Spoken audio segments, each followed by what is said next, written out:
Alrighty, welcome everyone. Welcome to PowerWash Simulator. I'm your host, Fukustar, the Fortune Star. Okay, so let's get ready. Let's jump right into it. Getting the game right here. PowerWash. We left a stinker. A stinky one on the last game, so we gotta clean up our mess, right? But yes, finally, no more mistakes. No more, no more mistakes, please.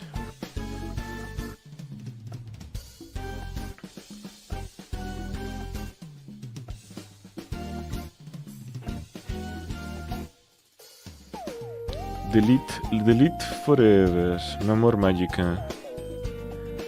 I'm also gonna have. I'm gonna get a refund on that game.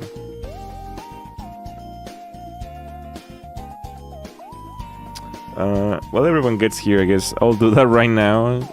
I'll just go ahead and get my refund. What the frick? That game sucked. Didn't even start.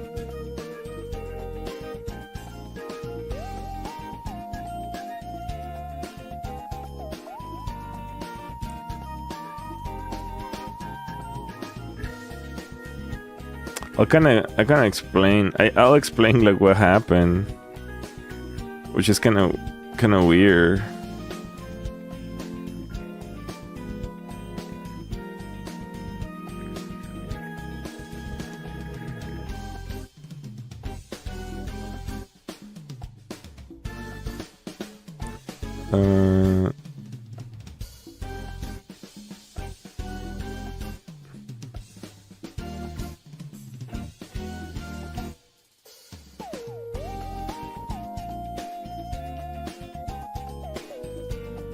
Okay, submit. Okay, there we go. We're gonna get a refund that game. Cool. Awesome. Awesome sauce. Let's get to the game then.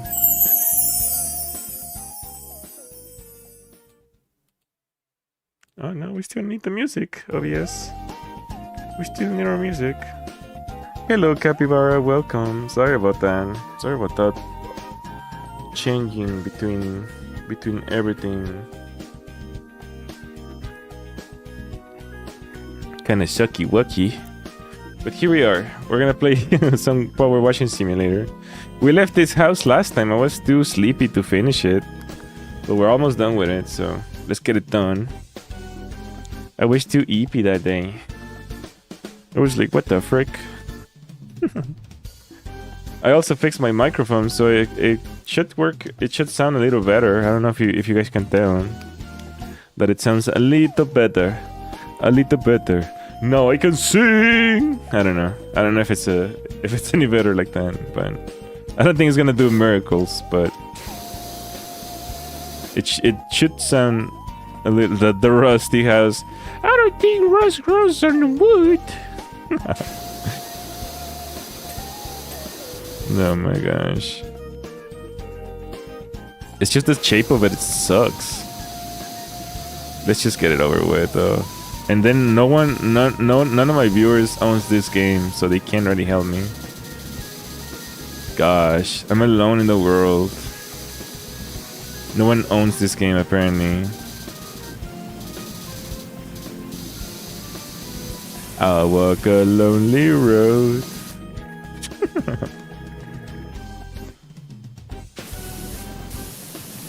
Gosh.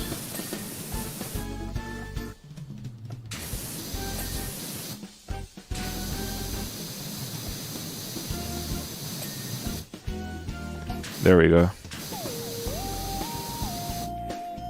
I don't think I've ever had so many mishaps in the past like this, like today. But I guess you learn and live, right? I'm gonna have to check like every old game. I'm gonna have to start checking them beforehand, I guess.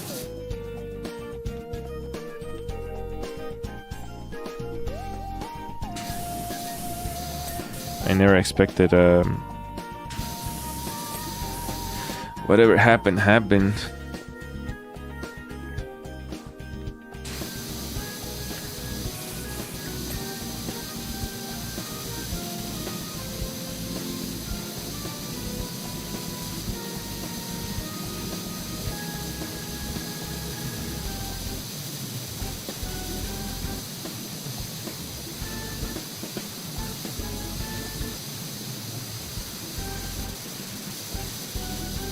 Yeah.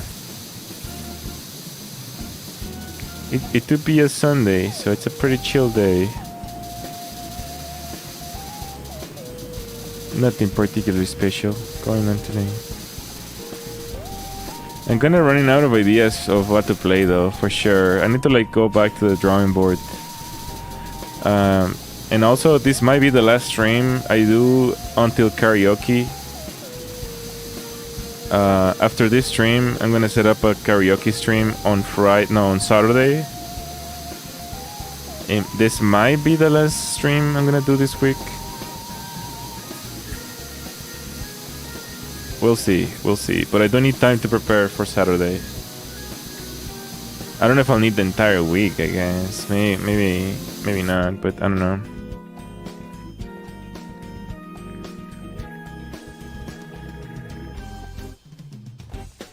Oh my gosh. Where's the ladder?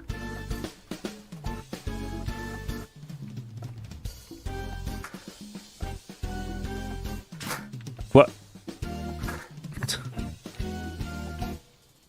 Hello? Place the ladder. What's going on? Well, was it too close? Okay, game. Whatever you say. As you wish, my overlord. Power washing overlord.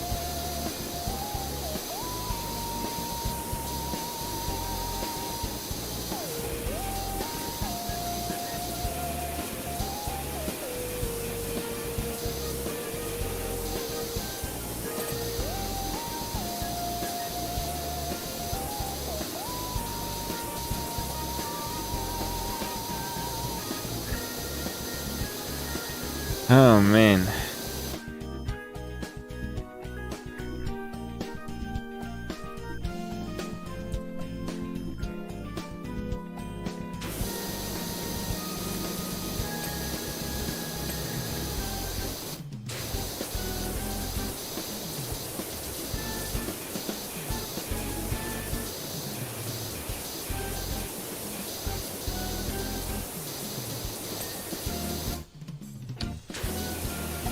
Anyways, well,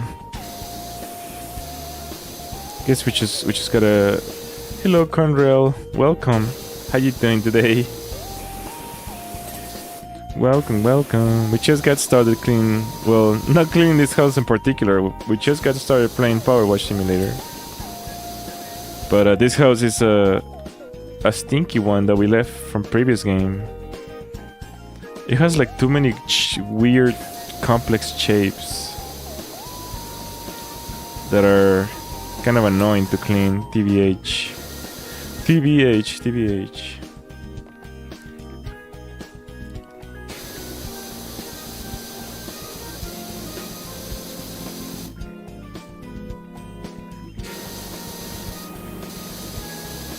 But here we are. Once again. 94%. Whoa! Why did I get launched like that? Yo! I didn't even press the A button. Whoa! I just ran a little bit and it launched me. It's like we were like walking. No, while running. I was the one who made the house dirty. I'm sorry. Oh no.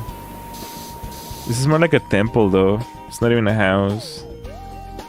It's a very, very thin temple.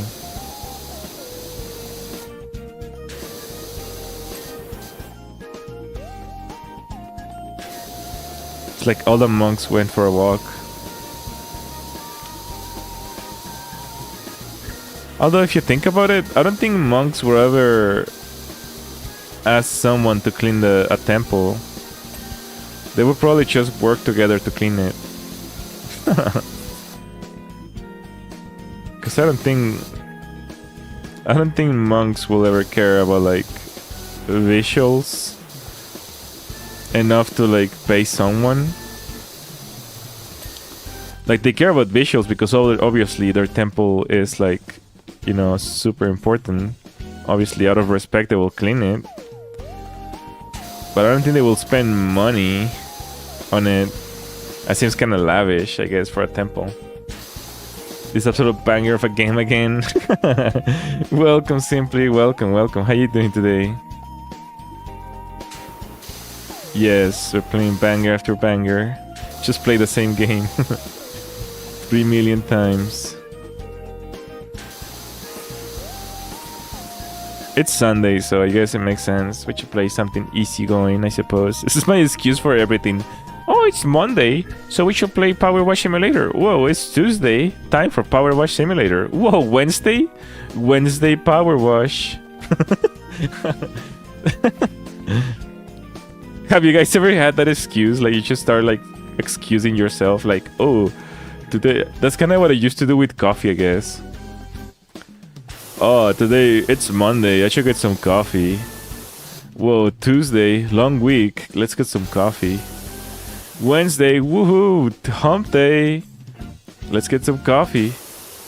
Thursday is like Friday Junior. Let's get some coffee.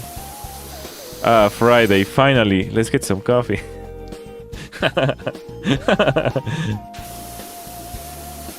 That's a real story. Doing good. I'm glad you're doing good. I'm doing good as well. Thank you for asking. I appreciate that.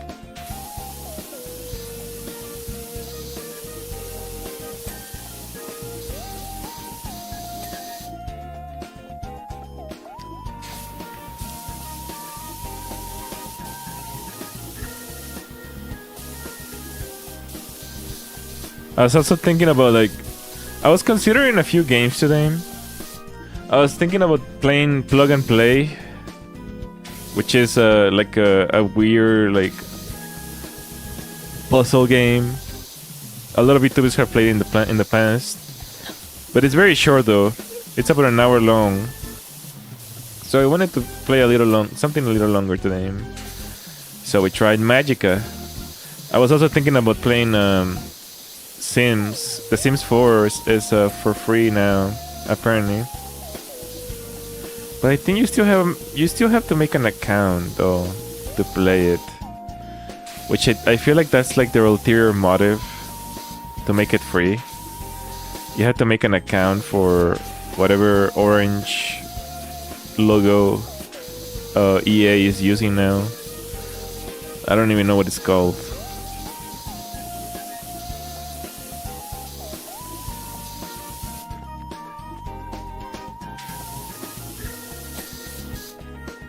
But yeah, that didn't happen.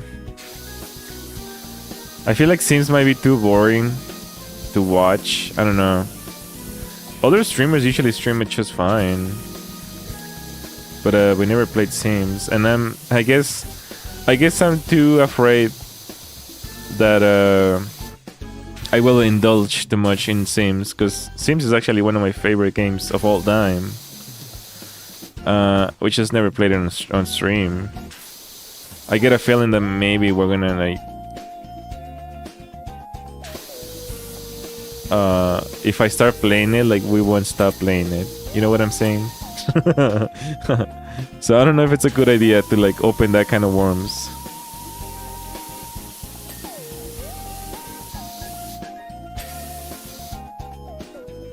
At least not yet. Not yet. Maybe we'll do it like when Sims 5 comes out, because I think Sims 5 is in development already. Under development? Over development? In development? That sounds so weird. Under development. Is that the right term? Under development? I think it is, but it's like, it sounds weird to me. Under development, like underneath? Underneath the developers? But you also can say in development. Like inside development? I don't know. How come you can't say over development? Development is over. Okay.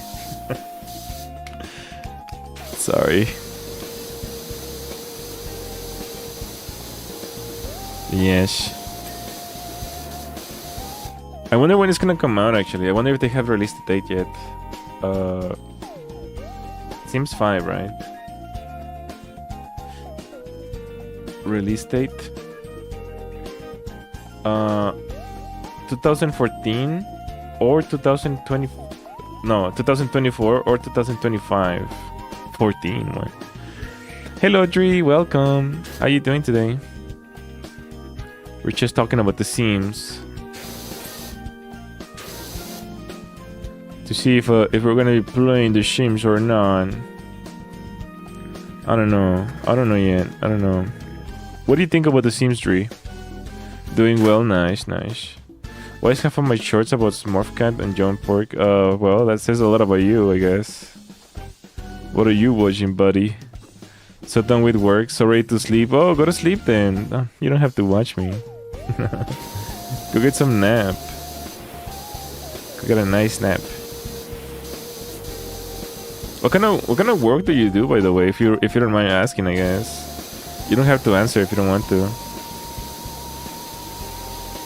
But I think you mentioned work before in the past.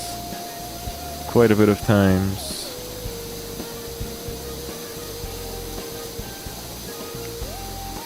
I work in a hospital. Oh gosh.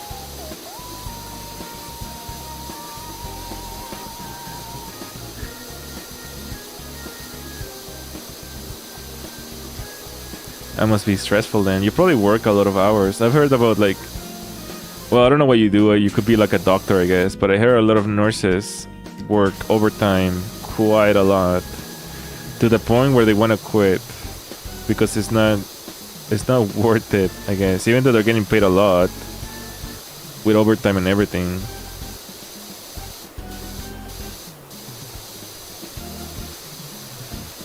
But that's what I've heard.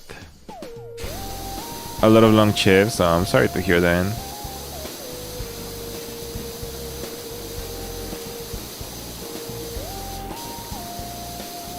That's unfortunate.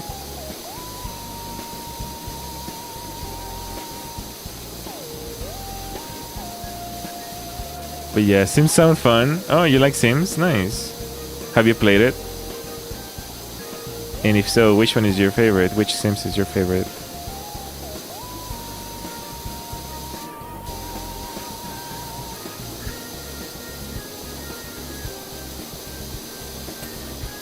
Nice.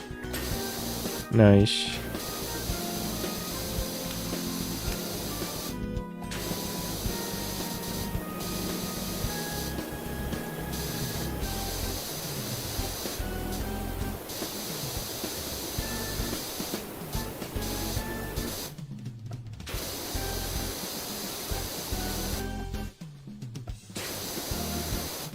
I played a little Sims 3 a while ago, so that would be my favorite one. Nice, nice. You never played Sims 4?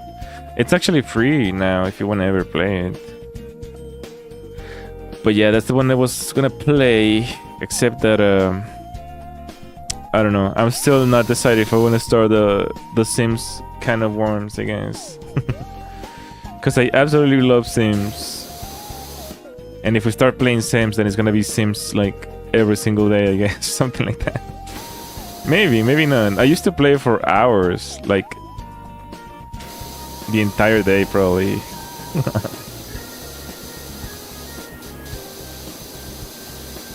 So if we open that kind of worms, it's gonna become, you know, Sims, Sims forever, I guess.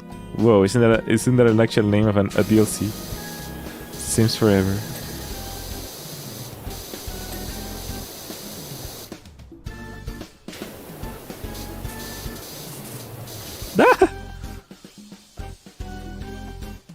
But yeah. Well, you do need another game to get over your PowerWash Sim addiction. No, I'm getting called out. Man. I can't believe it. It too, Starlight. Do we have another ladder? I need to grab this ladder, go in that ladder, and then put it in this place. It too, Starlight. Etu.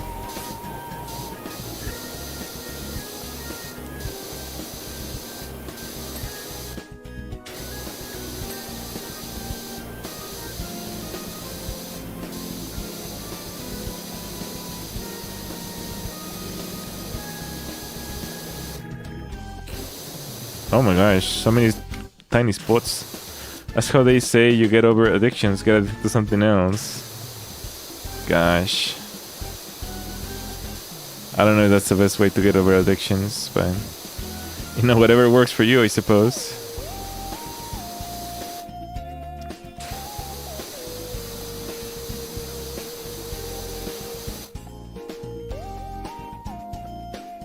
I should probably follow your advice if you're a nurse, actually. Whoa, we get like launch if we run here. It's like a half pipe, like a skateboard half pipe.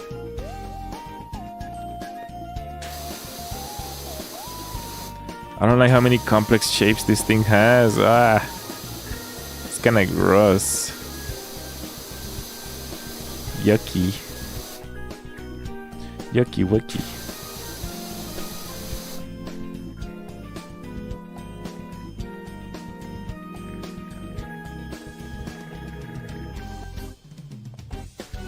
It's a canon event. What, the addiction or the or the shapes? Yes. The Yucky house, okay. It's a temple! It's not a house. It's a temple. What the freak, Fuku? I don't know what a temple is. Well, a temple is where... Actually, I don't even know what the difference is between a church, a cathedral, and a temple.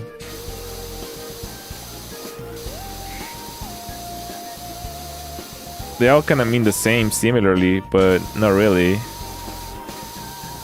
I feel like a cathedral has to be like old, made out of brick and all that, like the Victorian churches, I guess. And a church can be anything, right? And a temple is more like where only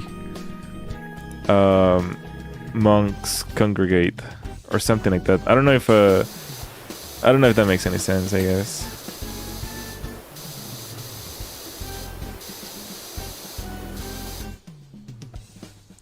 Temple. There you go. There you go. Capybara slowly becoming one of us. One of us. One of us.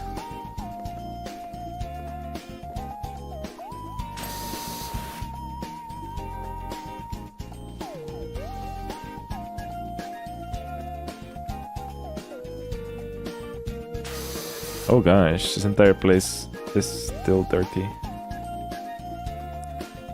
Consider it done. Alright, game, alright. I see you. Right here.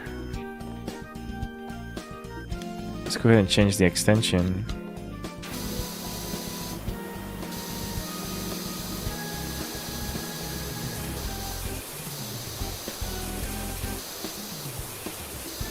Church, Christian worship place. Cathedral, big and old Christian holy place. Temple, Hindu monk holy place. Gotcha. Gotcha. Bro really pulled the actually. I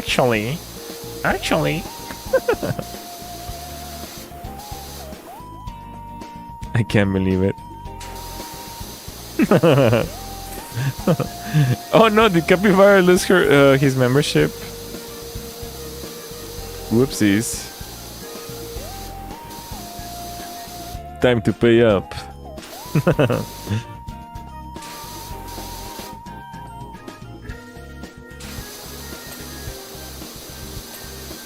Time to cough up. Cough up $1. Oh my gosh. I'm kind of happy that I made the decision to make it $1, to be honest. It's been so fun that way. I often see other VTubers or YouTubers.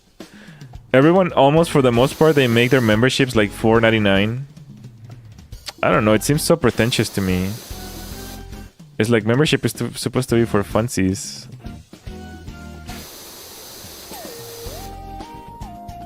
It's like, why gatekeep it?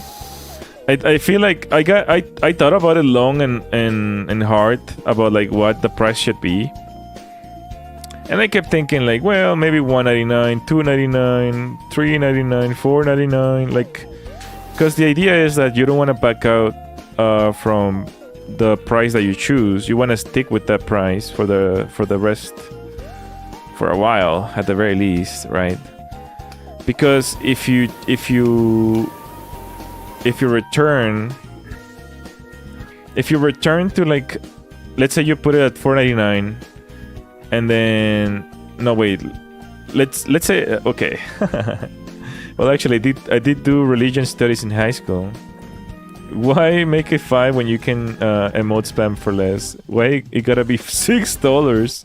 It's not $6 in my channel. It's just $1. $1. Okay, dude. $1. But yeah, I thought about it long and hard, and you have to be careful with what you choose, because let's say I did 99 cents, right? If a lot of people start buying the memberships, and then I'm like, okay, well, maybe too many people are buying them, I'm gonna ramp them up. And it's like, oh, I wanna charge $2.99 now. All those memberships that were paid with 99 cents, they cease to exist. They don't get transferred or anything like that, you know, like you can keep your same price for like a remainder of time or anything like that. No, they just get cancelled, and they have to sign up for the new one manually. So that will mean that I will lose a lot of memberships that way. And vice versa, right? You can make it more expensive and make it cheaper, and still, like, they have to do it manually. Hello, Banta. Welcome. How you doing today? But I guess my point is that I thought about it long and hard, and I get it. I get why people are making them like $4.99, $5.99, whatever. Because, like, ideally, you don't want to devalue your work, right? You don't want to be like, oh, my work is very valuable. My time is very valuable, so I want people to, you know, pay what I think I'm worth. And I understand that. I highly understand that logic. You should never devalue yourself. And that's totally valid argument, to be honest. But the problem is that it's very steep. $4.99 is very steep for some YouTuber that, you know, is not super popular.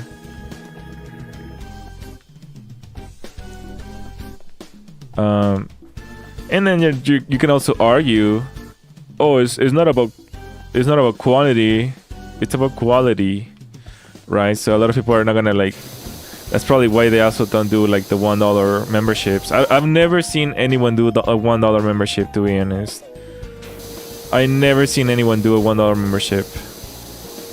I don't know why. Because people think that if you charge more, you're gonna get paid more, right? Like, I know a lot of VTubers who are like $4.99, and it's like they only have like 10 members or something like that. When in reality, if you make it, you know, cheaper, a bigger amount will like amount to even more users. I don't know. The logic is kind of weird, but I understand people who do it. I understand people who, you know, charge expensive amounts. It's totally valid. You know, don't devalue your work, but at the same time, you know, be rational. You know, don't think about yourself too highly, right? Because Yeah, like I said, you start seeing like money signs, like, oh my gosh, what if I charge $3.99, and you start making like calculations with a calculator on Google or something. It's like $3.99 times 1,000. Whoa, that's a lot of money. What if I charge $4.99? Then you pull up the Google calculator again. It's like $4.99 times 1,000 times 3,000. I have 3,000 followers, right? 3,000 subscribers. $4.99 times 3,000. Whoa! You start like your mind starts like going like it starts to leave earthly thoughts, right? You're going to cloud 9 by yourself. It's like, whoa. I can imagine this happens to like bigger YouTubers too. It's like, I have 100,000 subscribers. Whoa, let's see, 3.99 times 100,000. Yo, I will make $500,000 every month. But it's not the case.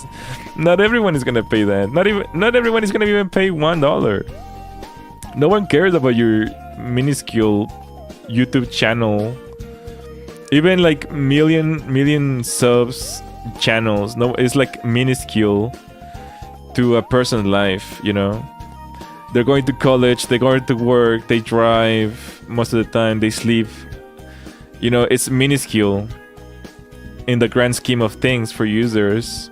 So I don't know. I feel like it's a very grandiose thinking that anyone's gonna pay $4.99 for your content. But again, don't devalue yourself. If you think you're worth that, then you're worth that, right?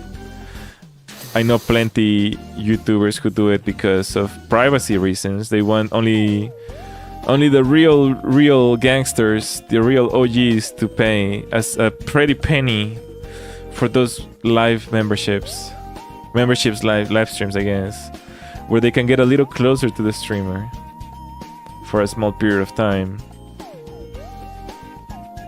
But yeah, I feel like some people are just like in cloud 9, I guess. Plus, it feels bad, right? People who care about their community. I don't want to put a hole in your pocket.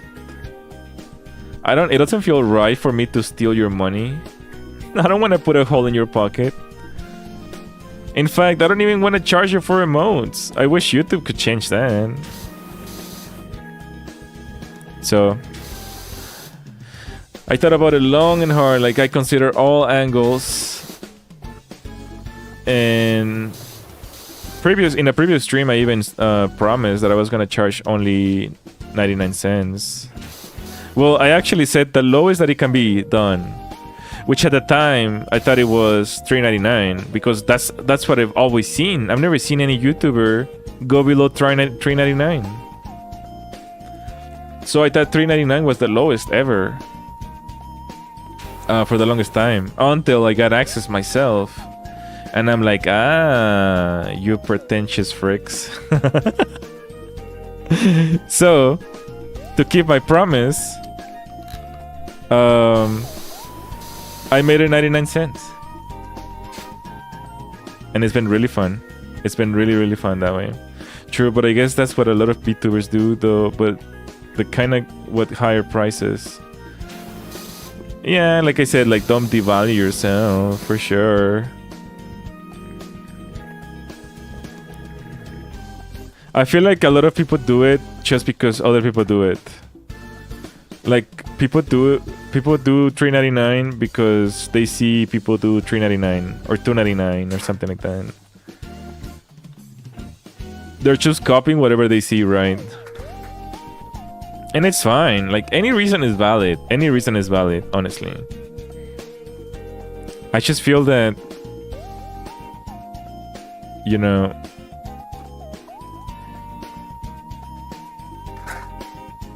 you could, it's like,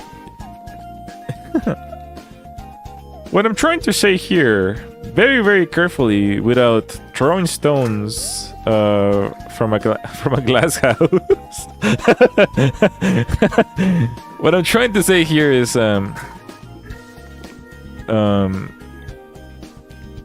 charging more doesn't mean more money. Does that make sense? Can we agree on that?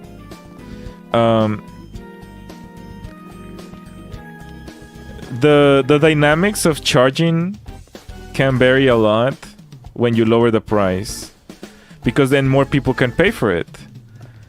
But if you charge more, only a select few can pay for it, which means less money.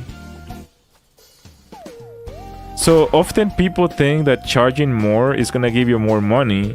Like, oh yeah, I have 100,000 subscribers, so 100,000 members are gonna pay for my $3.99 membership. It's like, it's so cheap. Why wouldn't they, right? It's $3.99.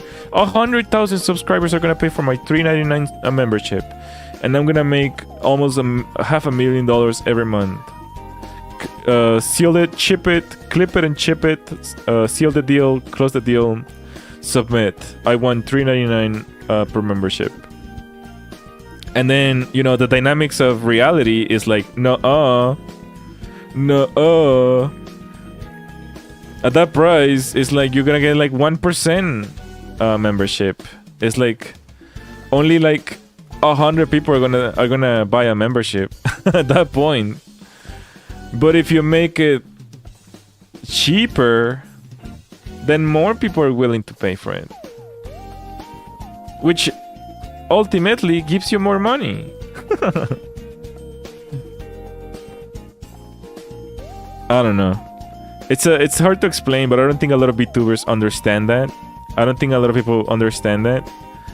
And in the end, they get stuck with a very expensive membership, because once you set your membership, you can't go back. You have to delete that membership, and you have to lose all your members, and they have to resubmit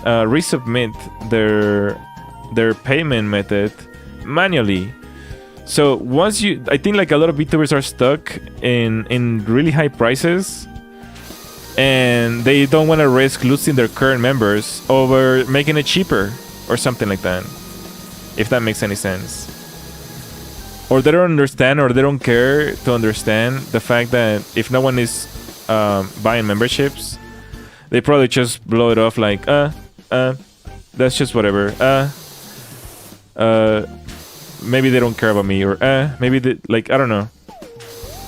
If people don't see value in your content, they're not gonna pay for it, right? So maybe they just blow it off like that, like, it's whatever. It's just natural. It's just expected for people to not buy my membership, I guess. It's like, no, bro, your membership is like $5.99.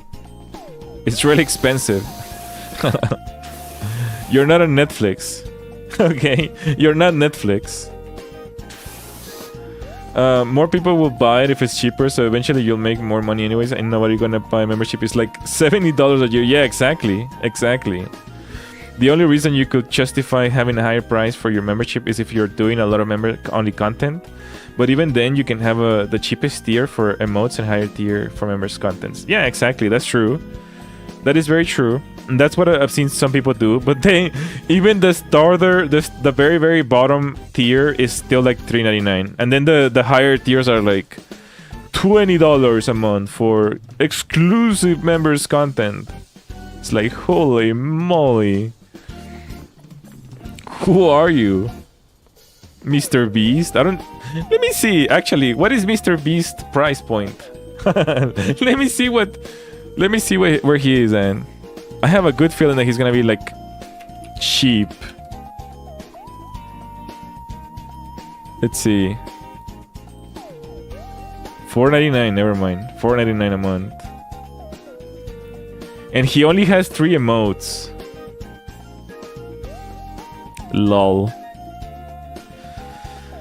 Well, that's a lot of value, Mr. Beast. Thank you. Thank you. Mr. Beast gives out money, not the opposite. Mr. Beast doesn't need membership. I mean, if he doesn't need it, then why did he make it $4.99?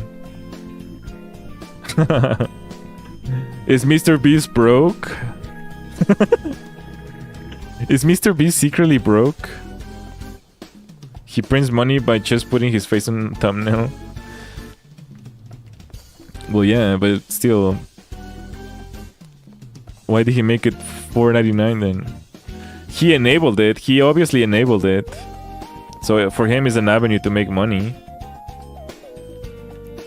If he didn't need it, then why did he make it $4.99? Instead of, you know, make it $1 and then put a bunch of emotes, cool emotes, where people can interact with your videos. But obviously, he doesn't care about that. He doesn't care about that. You know, a lot of people are like very, very self-centered. It may not seem like it because in their YouTube videos, they're like the best persons in the world. Oh, they're like amazing people in their videos. You know, edited videos. You can make yourself look very, very good in edited videos because it's the easiest form to manipulate, right? You always look good. You always have the shots where you smile, where you look good. All the angles are good. You know, whoa, this person is amazing. I want to be friends with them. They're like the best human in the world. Like God has a golden key for them to ascend. When in reality, it's like a lot of people have ulterior motives, guys. A lot of people have ulterior motives, and that's totally fine. It's okay. It's normal. It's normal human behavior. There's nothing wrong about it. That's just how we are built. But you as a person has to realize that, I guess. Who are you gonna vouch for, right? But you will never find out because they are so perfect, right? They have like the most perfect view or sense in their videos. They're so perfect. How could you ever judge someone by watching their most perfect videos ever, right? Mr. Beast from the very beginning was a very cloud chasing person. He was always doing things for clout. And I highly doubt he's changed in any way, shape, or form. Yes, he's saving a lot of people now, but he's still cloud chasing in many ways.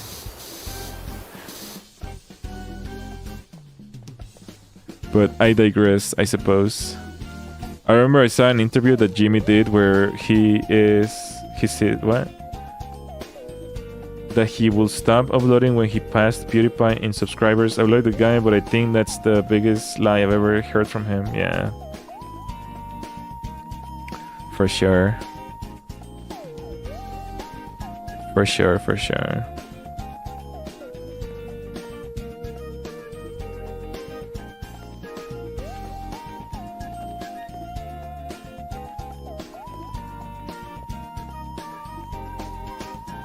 I don't know. I don't know how can I don't know how I can watch Mr. Beast videos. Like I know him and like I've seen his videos and stuff. They're entertaining, but they're so flat. They are so flat. They're entertaining, but they're so flat. I don't know if that makes any sense. There's no soul to them, you know. There's like no bias, and this is actually by. Where's my other ladder? I've been looking for like 10 minutes now. Where's the other ladder? There's one here, but I can't find the second ladder. There's one here. Oh, there it is. They're pretty flat in the sense that, and this is done by he's already mentioned this in the past. This is done by on purpose. There's no bias or sides or any sort of like you know, soul to his videos because he's trying his best. He said this. He mentioned this in one of the videos, one interview. When you remove any aspect of you as a character, when you're the most flattest person ever, people don't have any bias against you. Because, you know, people are not going to see you as a right wing, left wing, pineapple enjoyer, or pineapple hater, or Coke versus Pepsi, Xbox versus PlayStation. They're not going to see any of that. Like, he's like the ultimate centrist. because he realized that the more he was neutral, you reach a broader audience. So he's doing that on purpose. Like, he's remaining soulless, completely soulless on his videos, so that more people like him. He could be the most horrible person in the world. He could like he could in his private life he could like drive like gas guzzlers and kill animals. You will never know, because he's doing that by he's keeping his identity, his real thoughts, his real persona behind a mask, so that he can reach a broader audience. His videos kind of feel soulless. Yeah, they're done in purpose. It's on purpose. Unlike, you know, PewDiePie, where he expresses like to his audience like his thoughts and the way he is, and like, you know, he has like background of colors. Like all Mr. Beast has is the Mr. Beast logo. He doesn't brand anything other than the logo and the logo colors.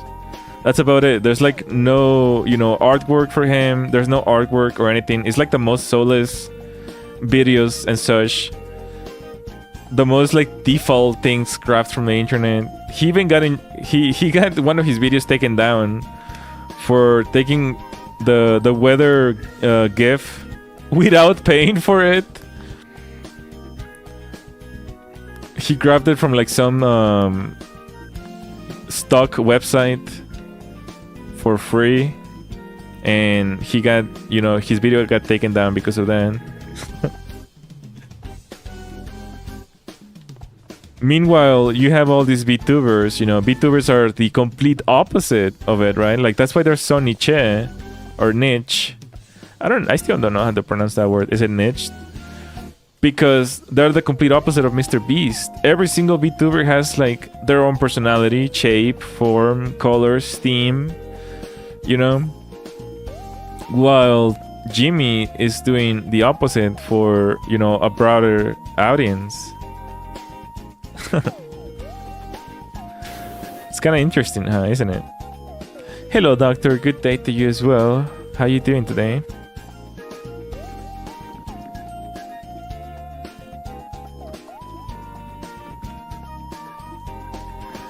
It's kind of... You probably... I wonder if Mr. Beast will ever do like a live stream like more often. Like, you know, that's kind of how PewDiePie got into heated waters. I could tell you, but how pronounce niche is too cute. Shut up. You're not making your case, Dree. You're supposed to help me here. What the heck? I'm alright. I was playing with a friend. How are you? I'm doing good. How are you? How are you? Oh yeah, you said it right. Okay, that's good. That's good. True. Shut up. My gosh. I'm gonna Google it right now.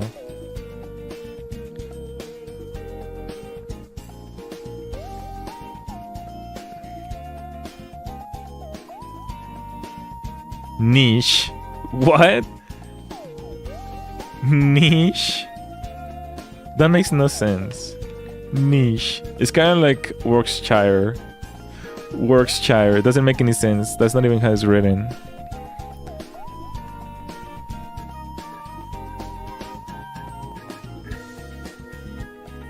I saw the... Oh, there it is. Okay.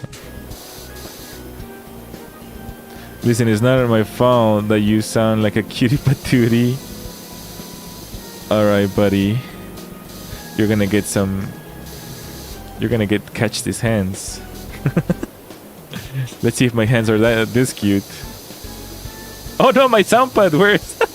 It's not even turned on. Here we go. Okay.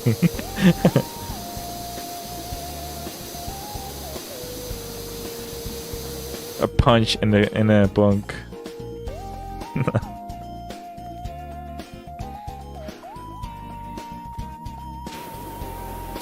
What else is dirty? My gosh.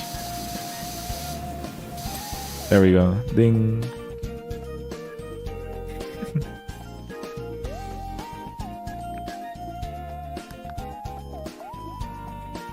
Oh, this one's.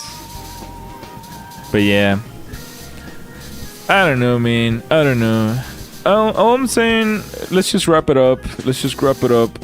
All I'm saying is, you know,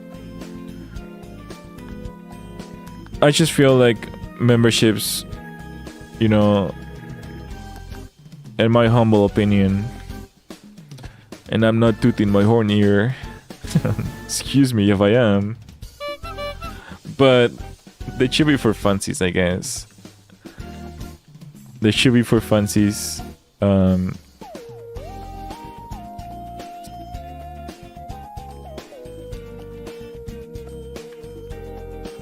But yeah, people can do whatever they want, right? People can charge whatever they want, and people are willing. If people are willing to pay whatever they want, then you know that is up to them. But I don't know. I will feel guilty burning a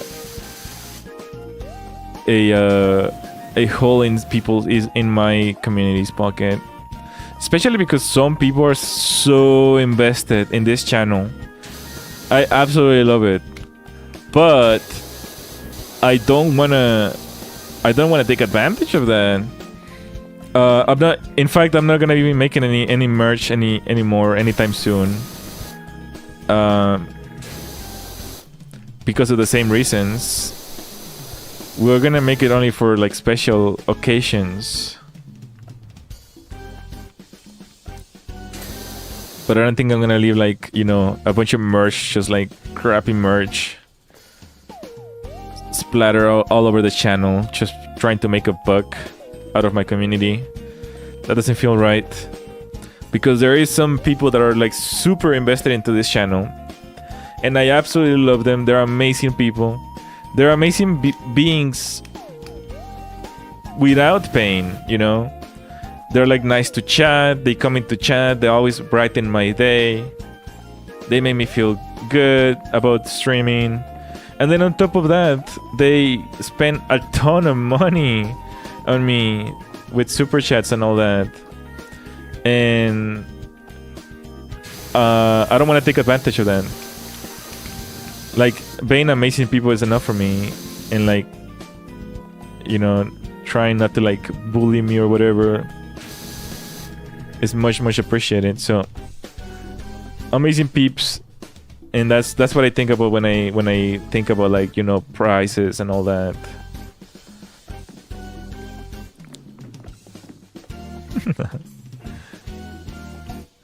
Drill really thinks I'm talking about him right after they bullied me. Wow, the nerve. The nerve. Shut up. So what you're saying is that we should make multiple accounts to give Fuku more membership? No. I'm a cloud chaser, but that's because it's fun. If I just completely change everything for the sake of cloud, I won't have fun anymore. What?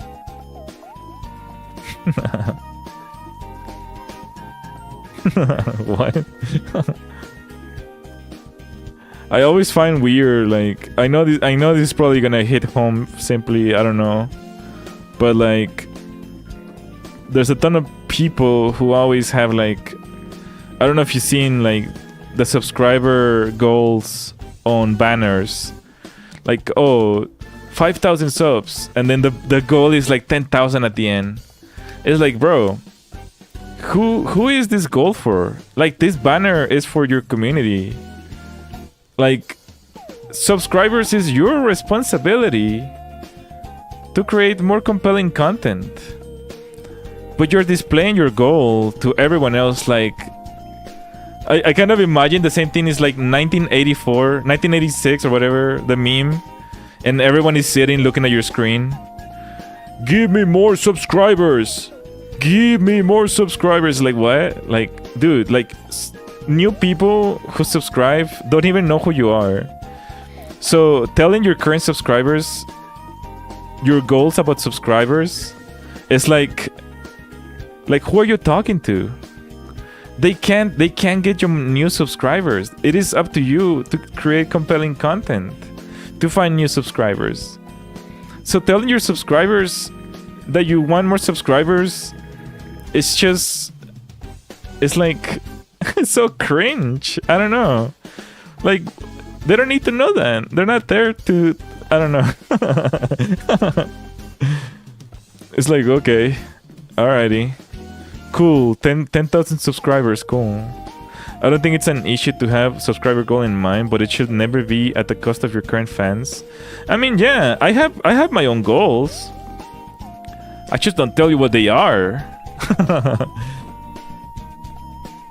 I have my own goals and my own expectations. But I'm not gonna put them in a banner telling you every day, like, you're a number and numbers is what matters to me. You're a number to me. Go find more numbers for me. That's what you should be doing as a subscriber. Go find more numbers for me. It's like, it's so weird. It's like it falls so deaf, or like on deaf ears, I guess. I don't know. It's so weird.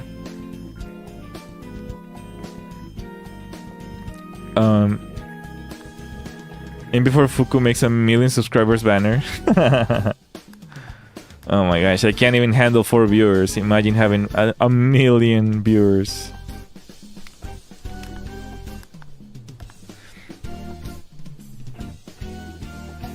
Oh man, probably like 800,000 of those people will get banned probably on my streams, unfortunately. Man. Let's see, what is this? Buttress. Buttresses, what? Butt? What is a buttress? Buttresses. It's plural.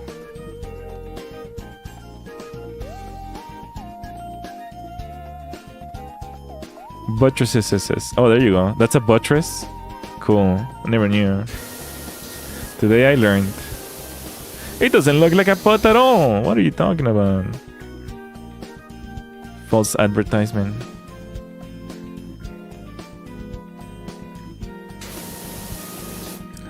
I don't know, but yeah, like the whole goal, the whole telling your audience your subscriber count goal is like so wild to me.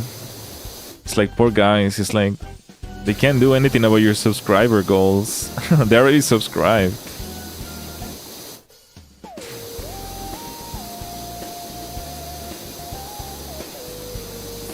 It is up to the content creator, after all. So, there's no point telling them. Wall, okay, now we got a wall. Here we go.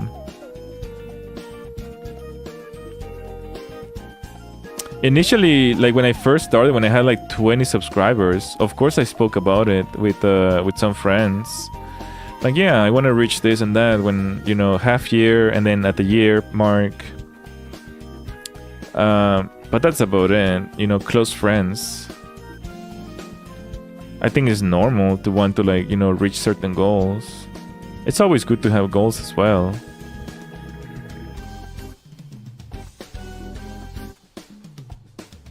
My only concern is, like, why do you want that number, right? Like, why do you want that number? Is that number just like a personal benefit? Does it make you feel good having more numbers? Or like, are you trying to actually build a community, help, entertain your viewers, and even potentially help them in life, right? They're individuals after all, they're not just some number. I love more the idea that I'm making a difference in people's lives. And I know it's like, oh, Fuku, you're just a YouTuber, okay? Get off your high horse. You're never gonna help anyone. And well, you know, I have been in circumstances where some people are just dangling by a thread. Okay, in many instances, and just the fact that you exist for some people is enough to like keep them going one more day. And I'm proud to say that I'm sure it's happened in the past, even not while VTubing, But even just as a person, I'm proud to say that I've been there for a lot of people that could have potentially not been here anymore if I hadn't been there. So that is personally my goal.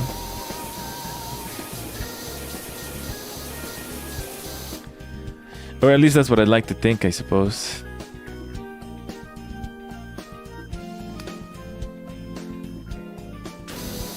Why does this wall keep blinking, but there's nothing to clean? Is it on the edges? Yes, right there. There you go. Tickling the funny dinging place. We're almost done with this one, guys.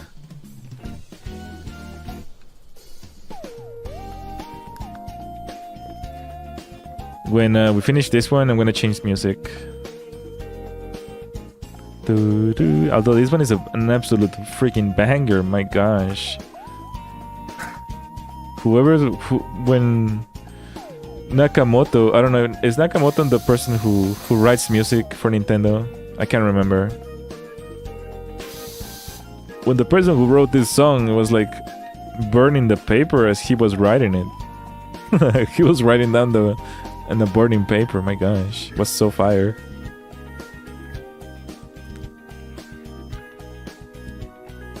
Okay, where's the spot on this one?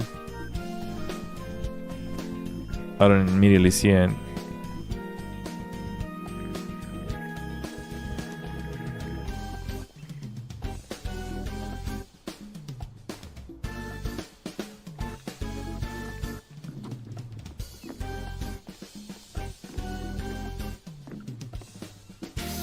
What? I don't see it anywhere. Oh, right there, right there, right there.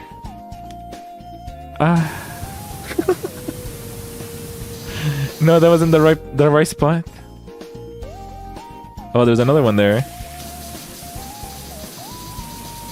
Where are you? Where are you, tickling spot?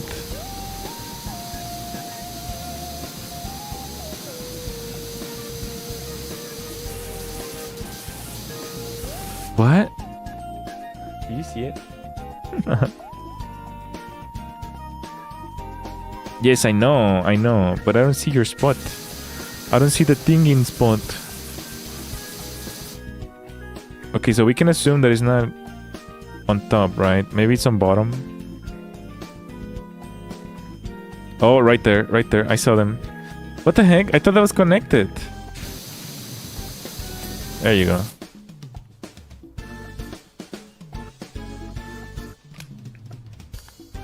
Almost done. Almost done.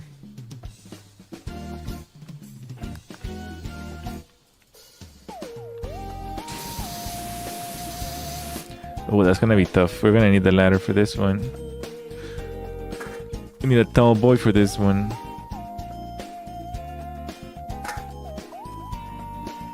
There we go. Get out of here, stinkies. Nice. Oh yeah, and then yesterday, oh my gosh. Yesterday, the unthinkable happened. I'm actually kind of nervous about this. I don't know if anyone was there yesterday to be there for this, but I'm a huge fan of a VTuber called Merryweather. You probably might have heard of him from his Merryweather comics. I almost met him one time, but I didn't know what he looked like, and I didn't see him. I saw who he was traveling though with LumiTuber. I took pictures with her, but I couldn't find Merryweather, unfortunately. But I'm a huge fan of him.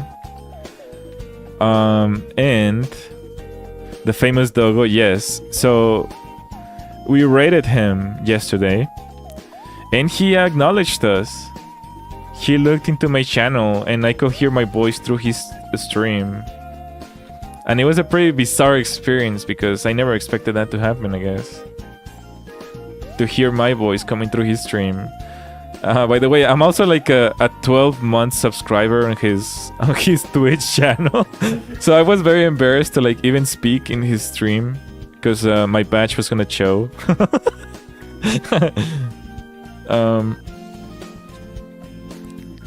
I don't know. Very, very, very interesting. Shut up, Sim. Shut up. Very interesting. Very interesting happening, I guess. Where's the other window frame? And he subscribed to my channel, or at least he claimed to. I can't see him subscribed, but of course I take his word for it, because my counter did move up when he said so. So he could be watching at any point now, and it makes me nervous. Definitely not what I expected to happen yesterday. It makes me nervous that any of my shorts could be shown to him at any point on his For You page. Even though it might be a good thing, I guess. I don't know, big VTubers make me nervous. He could even be watching right now. No, he's probably sleepy. He lives in Japan. He's probably EP boy, EP dog right now. Or I don't know. You never know. How could I know? I don't know. He's more of a Twitch person, I think. He recently just started like simulcasting to YouTube. Oh, there you are. He just recently started simulcasting more often. Because as an affiliate, you couldn't do that before, but now they changed the rules on Twitch. VTubers are scary, true. I saw the clip you put on Discord. What? Nihon just you when he saw your intro. What is that? Oh no, I'm a poser VTuber. I don't know what Nihon just.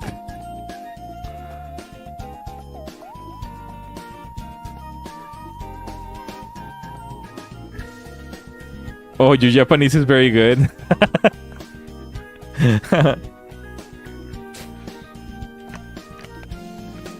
The thing about that is that I practice my sentences when I'm about to record things in Japanese. I practice them quite often before recording them, and then they sound pretty decent, I guess. Wooden trim, okay. But yeah, he was like, I don't know if you speak Japanese or if you're American speaking Japanese. Back, America des. No, Mary, don't subscribe, no. I didn't mean it.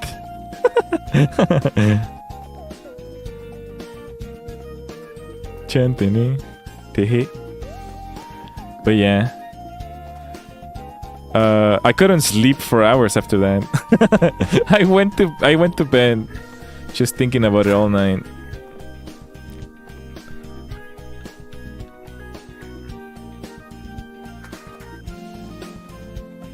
Mainly because I'm worried what is expectation now. I know Mary does a lot of collabs with every single VTuber. Like he collabs with everyone. Quite literally. So I guess it's just a matter of chance if he likes my content and if he sees fit for me to collab with him or something like that. I don't know. Maybe not. Maybe I'm just thinking too much into it. But I've seen him collab with everyone, like a lot of VTubers, regardless of size. So I guess it's just a matter of him liking the content creator, I suppose. Be honest, would you ever want to collab with Mary? The doggo gets around. I mean, Mary, obviously, I'm trying to get to the other place with my ladder, but I can't. What the frick? Okay, can we try this side, this angle? I don't know what's going on. I feel like in a Mario Brothers cartoon, grabbing the ladder from beneath to like go to the top. I thought we were professionals here. We don't have more than 2 ladders. Okay. Anyways, there we go. Like, what the heck? Okay. Just to clean this tiny spot, huh? Anyways, yeah, so I'm a huge fan of Mary, of course. I'm also super wary of, you know, never meet your idols. Because, well, I don't know. Just how we were talking about, like, you know, Mr. Beast. Mr. Beast could be a horrible person. So is the case for anyone, right? Behind the camera, they're one person. I don't want to ruin that for me, I suppose, and for him either. Because I'm a huge fan of him. But also, I don't think that will be an issue with him. He doesn't seem that kind of person.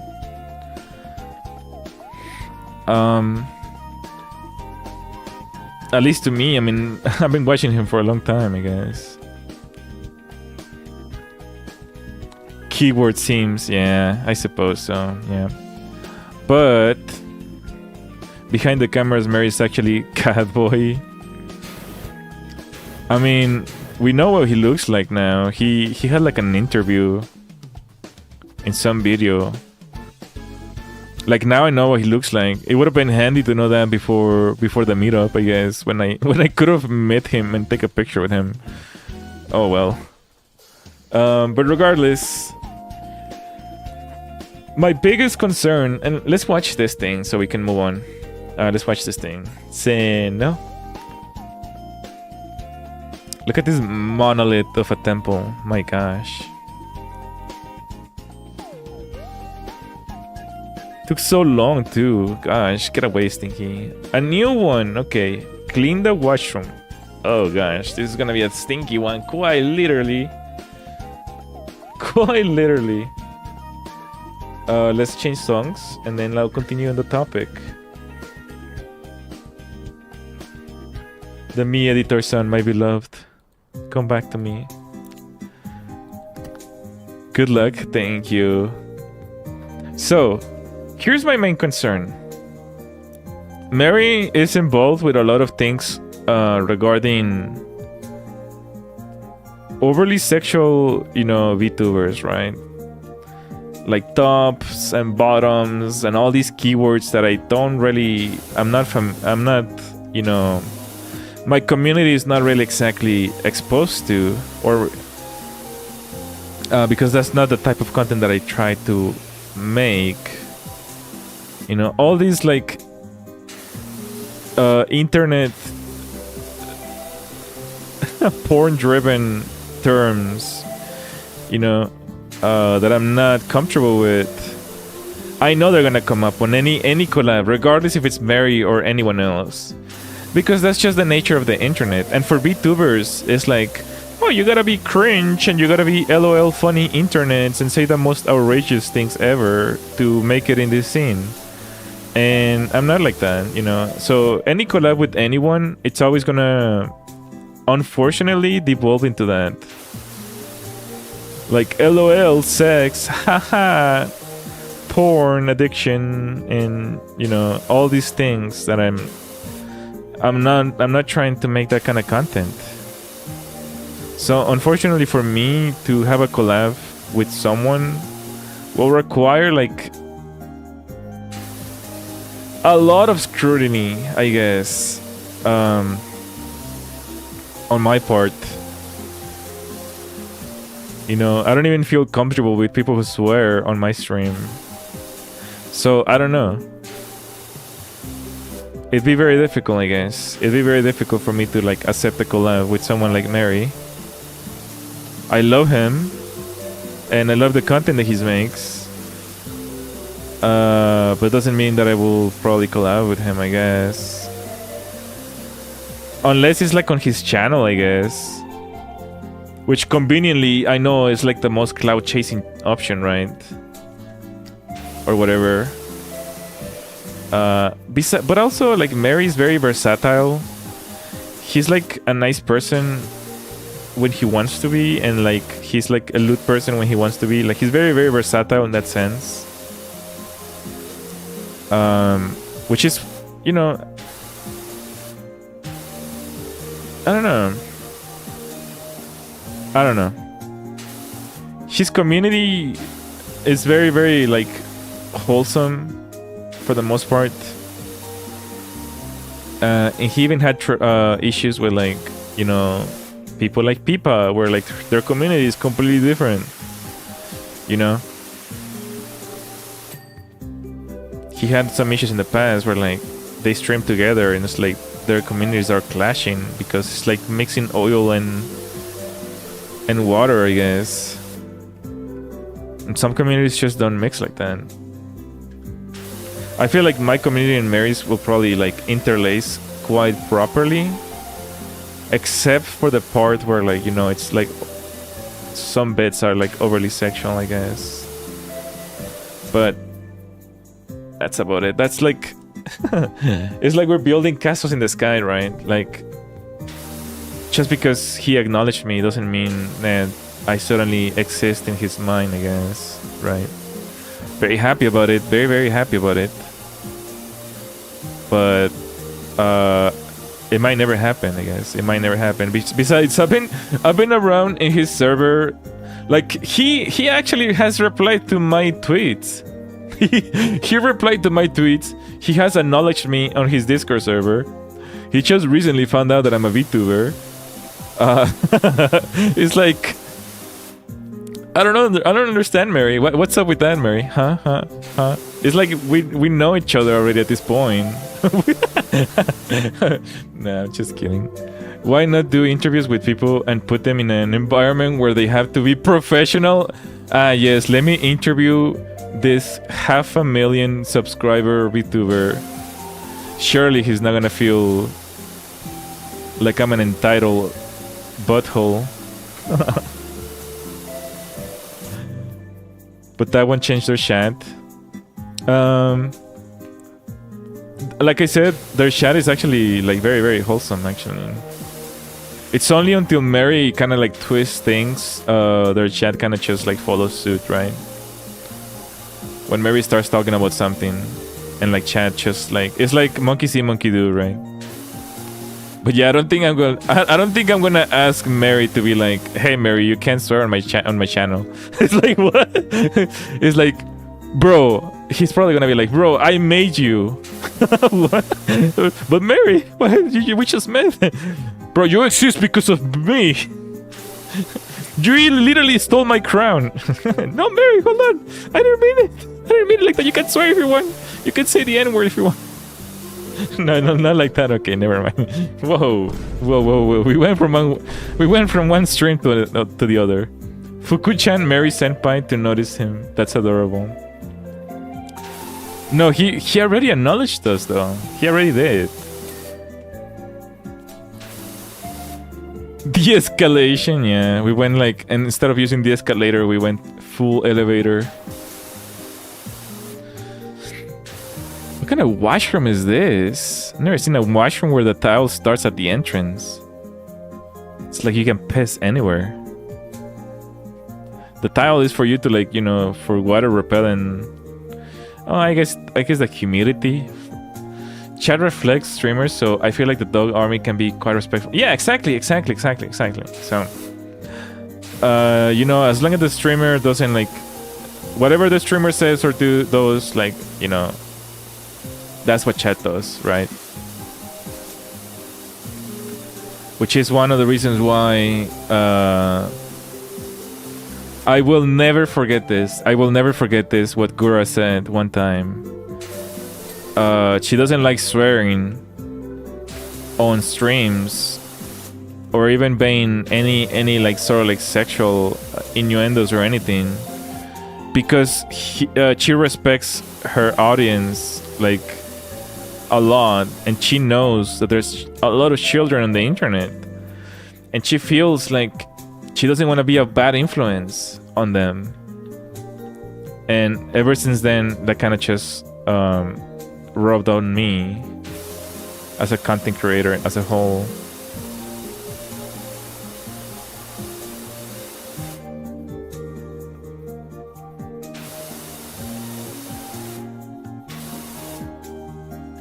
Although she's, I mean, from time to time she'll say like sussy things, of course. She'll do like little sussy goober things, right? But as a whole picture, I think she's one of the most, you know, wholesome VTubers in every sense of the word. That felt like a stab. What do you mean? What happened? What? What? What happened? Who stabbed you? Was that real or me? Or both?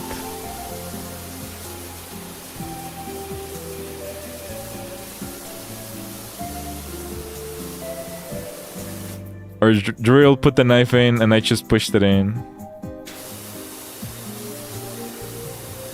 It's very difficult to talk about content creation and content creators because Fuku, you're like a bug. You have like only a few thousand subscribers. You should shut up. You don't know anything about it. But yeah, which is a valid argument, I suppose. It doesn't take a scientist to see what you see, right? You see how people act and what are people's intentions. It doesn't take like a YouTube PhD. But it does make a point that, you know, I could be wrong about everything, you know. Take my word as a grain of salt, I guess.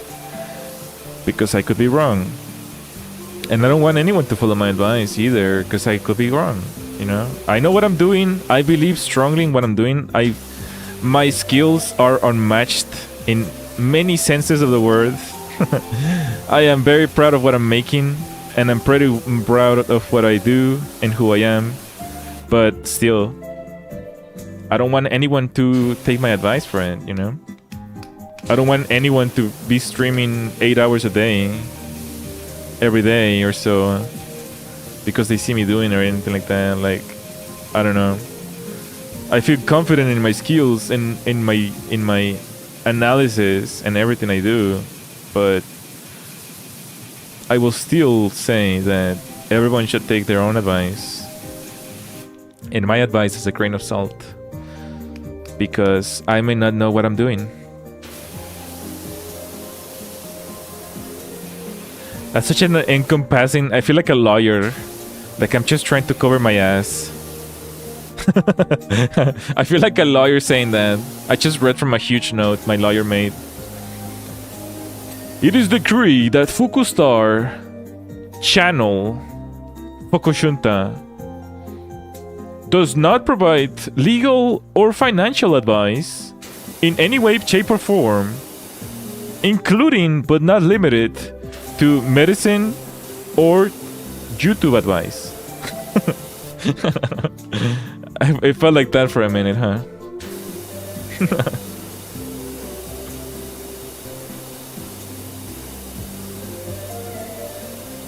What? I'm not a liar, by the way. It's like when you give someone life-changing advice, so you say, but I don't know, bro. Yeah, like, I don't know at the end, so because it can ruin them. Yeah. It's like, yeah. But I don't know, bro. Yeah. You know, you should stop cursing, but I don't know, bro. You should stop paying loot, but I don't know, bro. I don't know. I don't know. In the end, everyone feels like everyone is kind of like fighting their own cloud chasing problems, right? Even Mary was talking about it. Like, he was talking about yesterday's stream, because I watched his stream after, you know, we rated him. He was talking about how he feels about how he's a VTuber that everyone knows, but no one really watches him anymore. And that he doesn't really like that a lot. So he's gonna start like spending more money on quality content to create like generate like millions of views on his channel. And that's fine, but I feel like everyone is fighting like this cloud chasing dream, eternal cloud chasing. I think Mary might be tangled in that a little bit too. Even though he's an absolute beast at everything he does. He's already the top of the game. Like whenever someone talks about a male VTuber, he immediately pops in my mind. Like he is the male VTuber.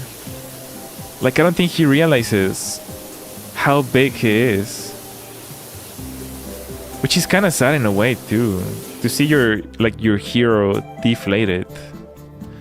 But I suppose it's just normal, right? It's just normal for anyone to feel that way every now and then.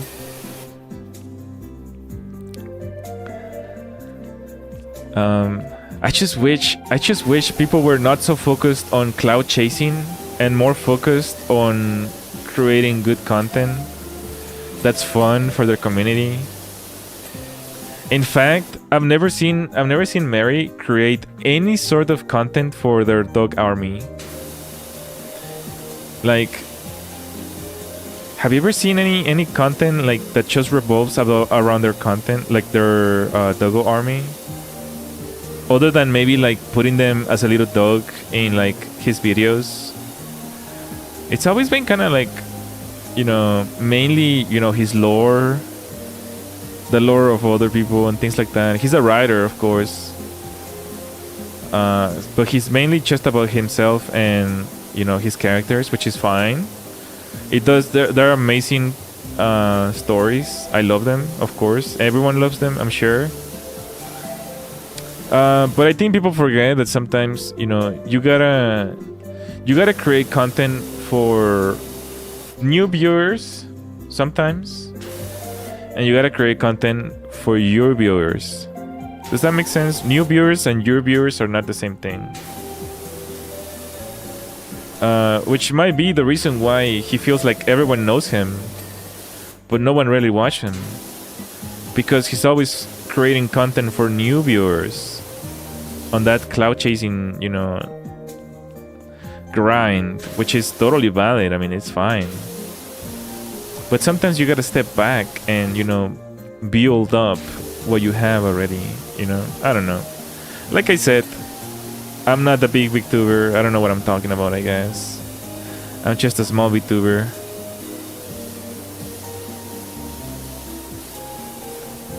So, I could be wrong. He to be the expert after all.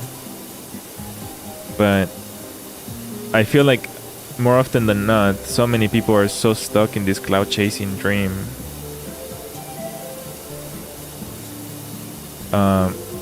I can't even imagine, like, my goals are minuscule compared to him.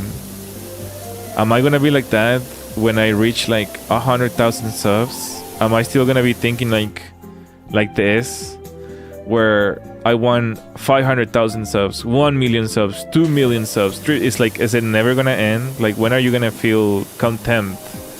I feel like 100,000 subs is already like a major milestone for any male VTuber, especially indie male VTubers. It's an absolute huge milestone. That's how humans work.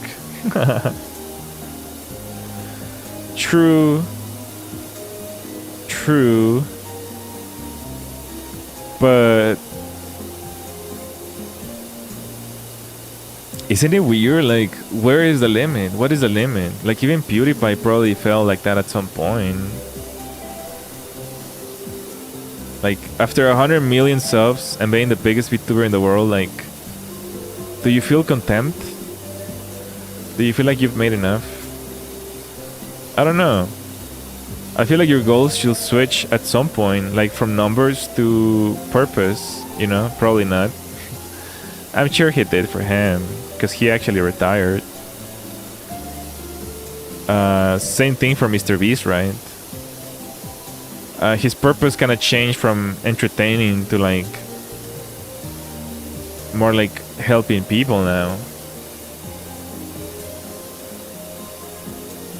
And I don't think a lot of people realize that when they're making content, like, you don't have to go for numbers. Your purpose or goal can be different, and then the numbers come. if you're creating content for numbers, instead of content for the sake of, you know, entertaining or teaching or helping, I feel like it's counterintuitive. Usually just numbers come after the fact, not for the fact. You know what I mean? Numbers will come whether you make content, good content, or content for views.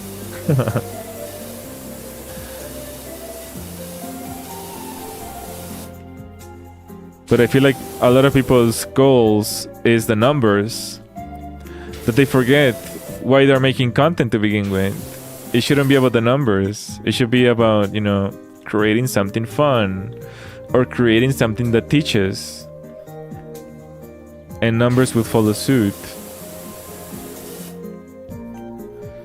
I don't know.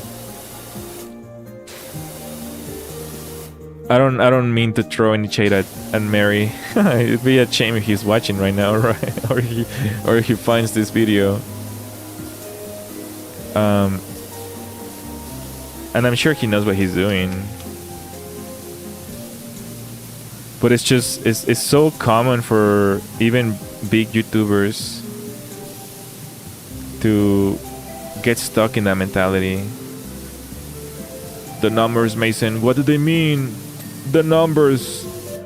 What do they mean, Mason?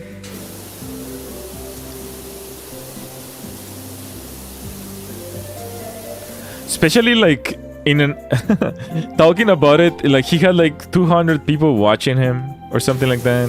Talking about it in an audience of like 200 people. It's like, am I a yoke to you? I want more numbers. My gosh. It's like nobody even watches me. It's like 200 people watching. Like what? What? What is going on? Are we in the same stream? What is going on? But I digress, I suppose. I can only hope to get those numbers one day.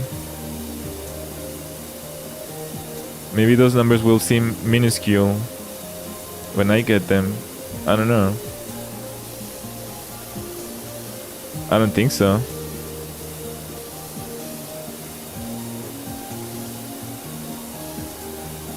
I can't stop thinking that some of this is actually, you know, piss particles, and it must smell so bad in here.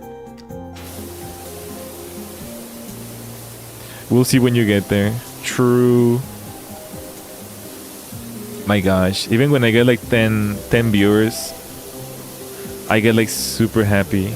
It's like, holy moly, I get nervous. It's like 10 people watching. My gosh. What do I do? What do I say to keep them around? And then they leave.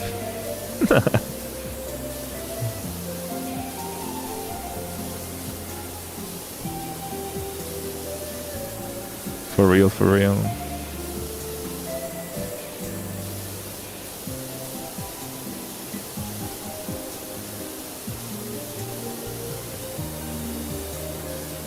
There's also something to be said about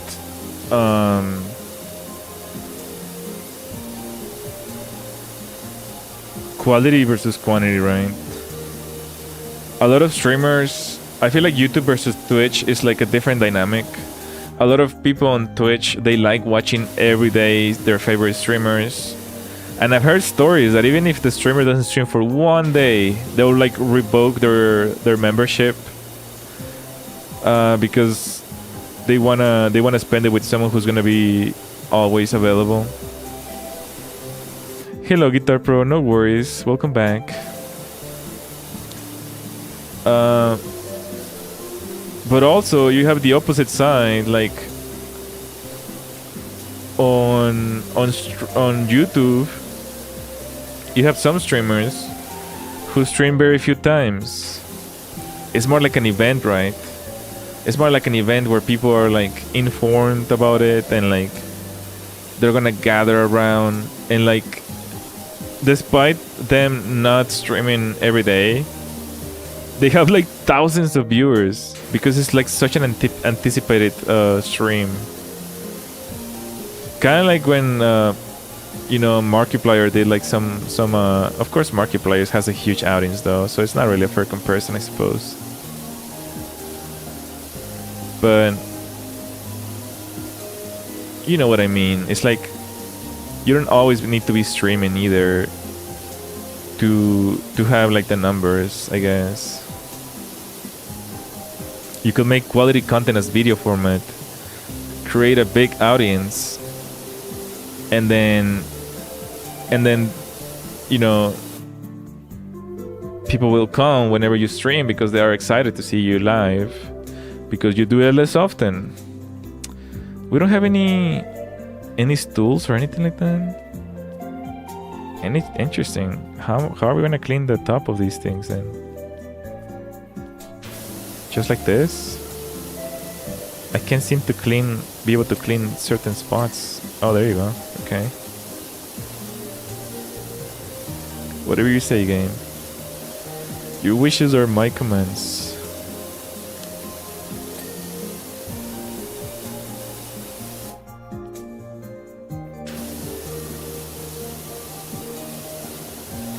I don't know. Besides, I feel like I'm getting the fact that he acknowledged us on stream kind of like gave me a huge witch lamp that maybe I should stop being so open about the way I think about things like this one. Like even though I'm not trying to throw shade to anyone, like I do feel like I say harmful things that people might take the wrong way. And as I start to gain like, you know, more traction in the VTuber scene, I'm not gonna be able to be as open anymore about how I truly feel about things, because it might hurt people's feelings, you know. Especially if it's someone like Mary, I wouldn't want to hurt his feelings just because I said some dumb thing. Or even some people feel that people shouldn't talk behind people's back. So just even talking about him like this is kind of controversial, right? Because he's not here to defend himself, I suppose.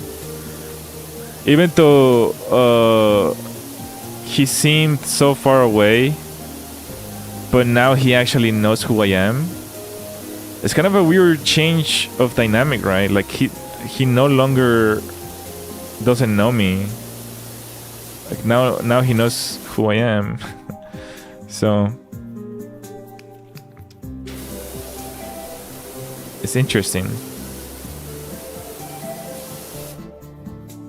I don't think I said anything bad about him, right? Did I? Oh my gosh. I'm starting to this spot is gonna disappear.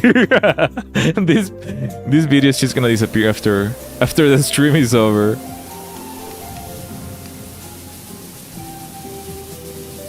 You're good, okay. Well, you're very lenient, simply. You're like very, very different than most people. You're like you could take a punch, I guess. Not a lot of VTubers are like that.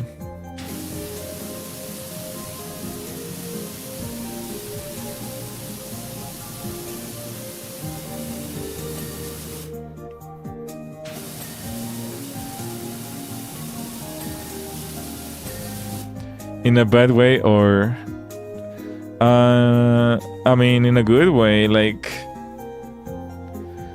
you don't take offense to anything, which is wild for a VTuber. So many people take offense to absolutely everything, except some, I guess. There's very few that I know, like Chado, Chondo, Mama Mangi, Mama. She doesn't take offense to anything because she's like super controversial to begin with. Dirty Bedroom, yeah. It's because I don't have Twitter. Is that so? Monkey, yeah. True.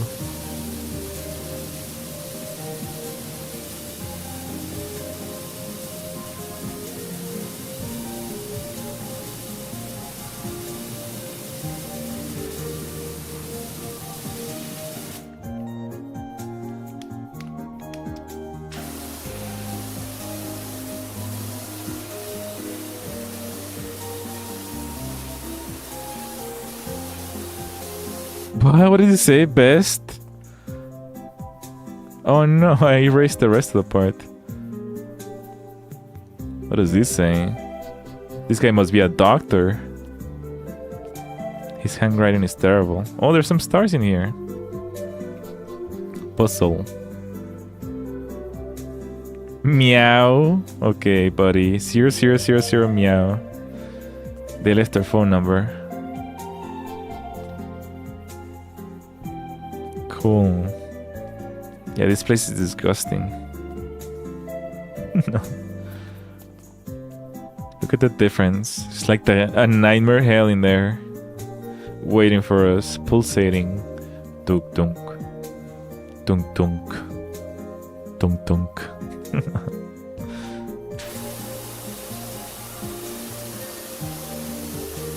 A professional doctor's handwriting, yeah. On his spare time, he becomes a thug. Comes writes on the walls of a bathroom.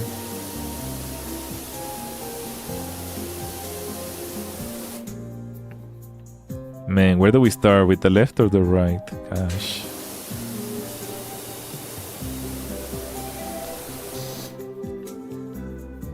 Man.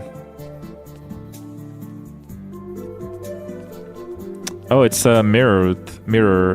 Interesting. They just created one bathroom and then they doubled it. Right here is the division. Interesting.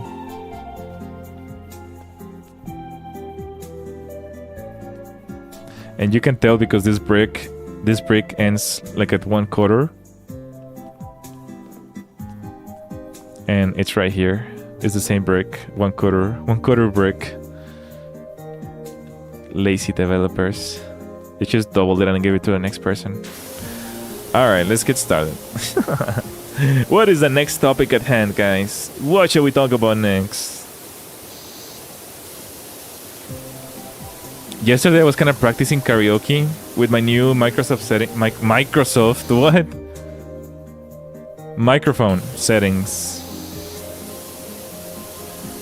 And it sounds pretty good. Sounds pretty good. I was able to... Does it sound good to you guys? Does it sound better now? I spent like an hour fixing my microphone. And I think it sounds way better now. What do you guys say? I feel like the compression was finally fixed. And it sounds amazing in my opinion. But then... I guess I'd be tooting my own horn. What the heck? Be right back, but that's not the question that I was asking. No worries. Take care.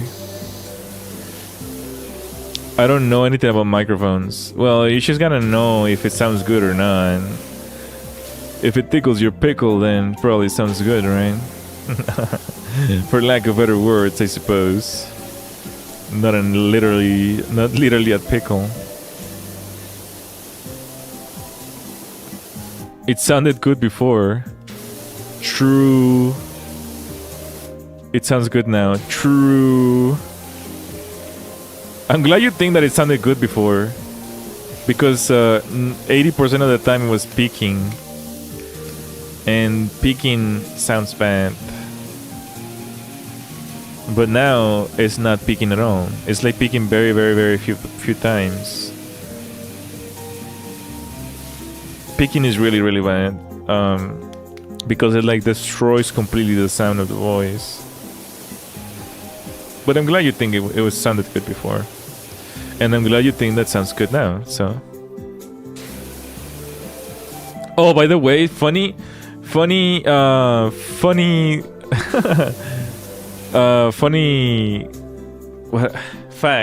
fact. Mary and I own the same microphone. We both have the SM7B,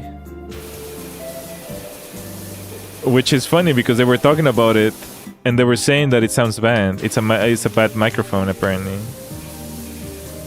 So I'm like, oh, okay. Well, at least I have the same microphone as him, I suppose. Gosh. Actually,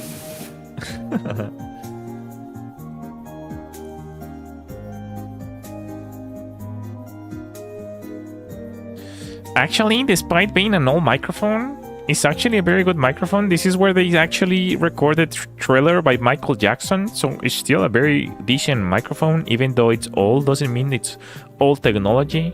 In fact, older microphones tend to sound better because of their condenser technologies used to be better back then than compared to now. There you go. There you have it. If you, if the people who were talking about it on his stream get to see this clip.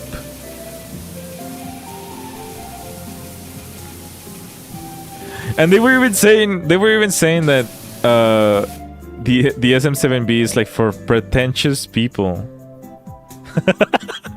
That's how they described it. Thanks, bro. Thanks for thinking I'm pretentious, I guess. Thanks. Why should I get then? Should I just get a blue Jetty then? Just because I'm trying not to be pretentious? I don't know.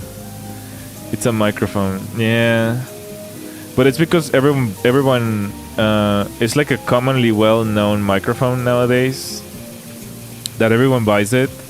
It's like the standard. Let's put it that way. It's a good microphone that has quality in build and audio. It may not be the best one for the money, but it's a brand and quality that people already know. It's a working formula. It's like a decent working formula. It's not the best, but at this price point, it's a very like okay microphone. It's like it's not gonna give you any issues, if that makes any sense, I guess.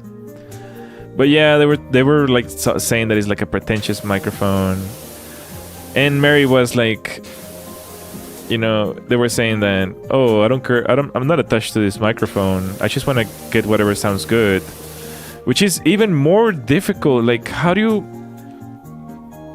make a microphone sound good if one of the top microphones is not working for you?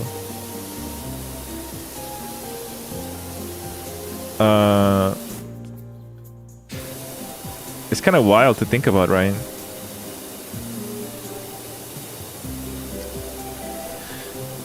But I don't know.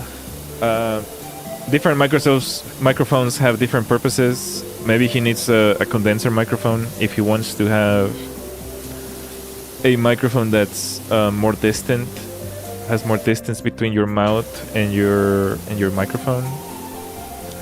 A lot of VTubers moved into condenser microphones because it picks up better vocals while not covering your face for your tracker. Because right now my microphone is like covering like half of my cheek because of how close it has to be to my mouth to sound decent.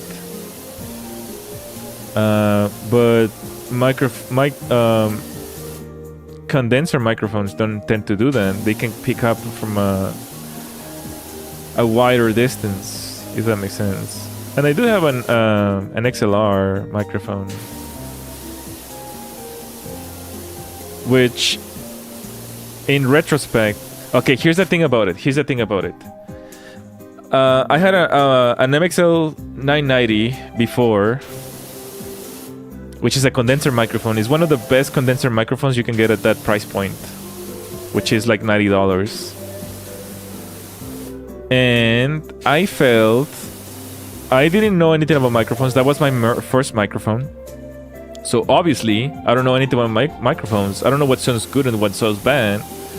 So in my mind, I had to buy something more expensive to kind of contrast if my current microphone sounds good or sounds bad. Well, long and behold, I buy this other microphone, the SM7B, and I was able to make it sound almost as good as this one.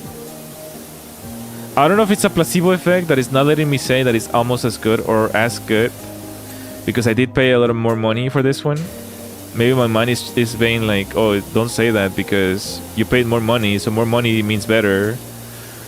But I feel like after tweaking around the other microphone, I almost got the same quality. See, I said it again. I did it again. I don't know if it's just my mind that cannot switch to completely good or almost as good, I guess. But you can tweak microphones to sound really good.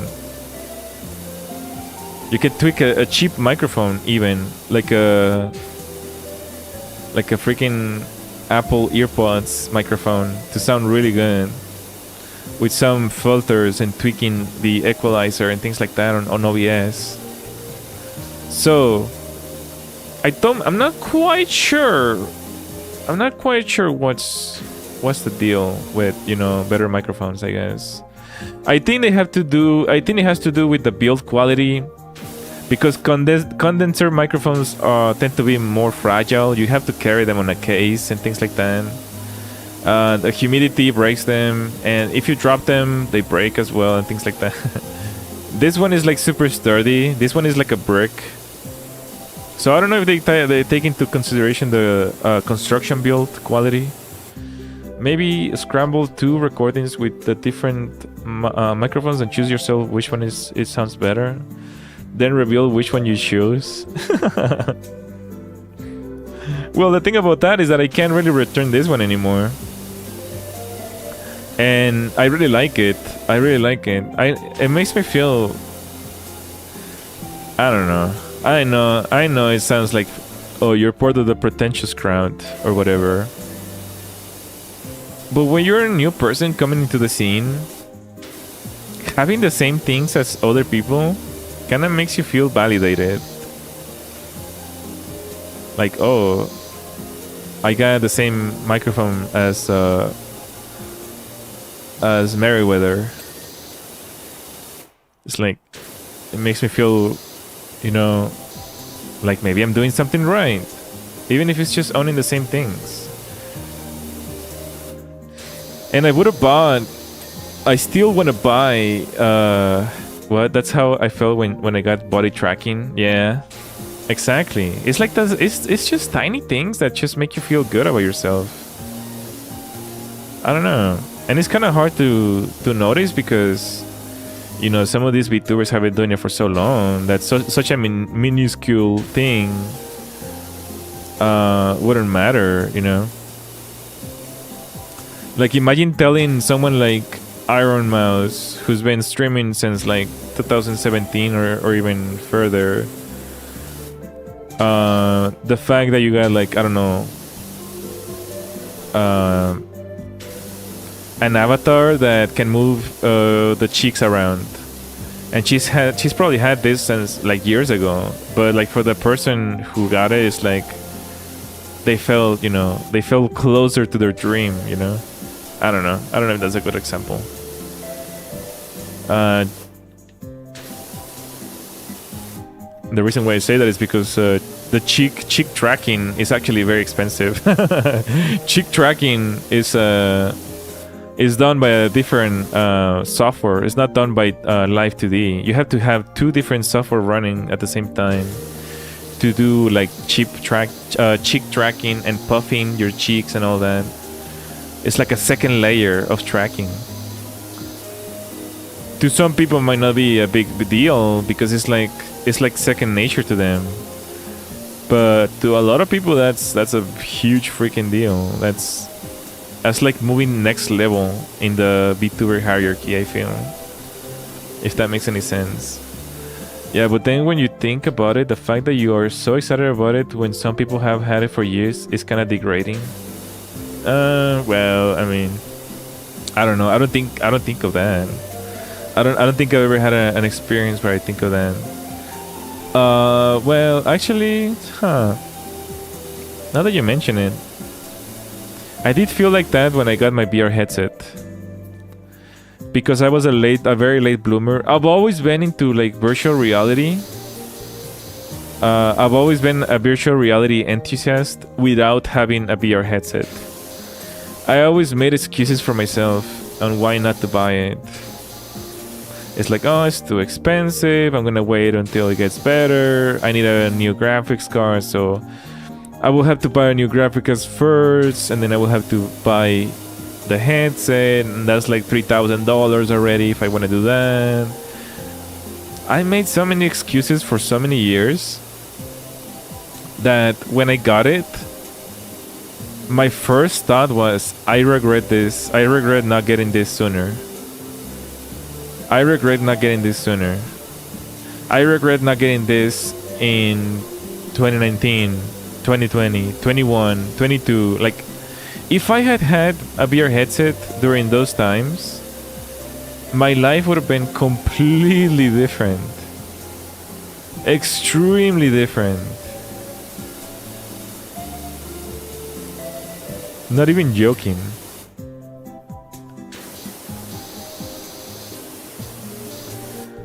So yeah, I guess I don't think about what people had in the past. I feel like I think more about my personal experience, and yeah, I do regret not getting it before.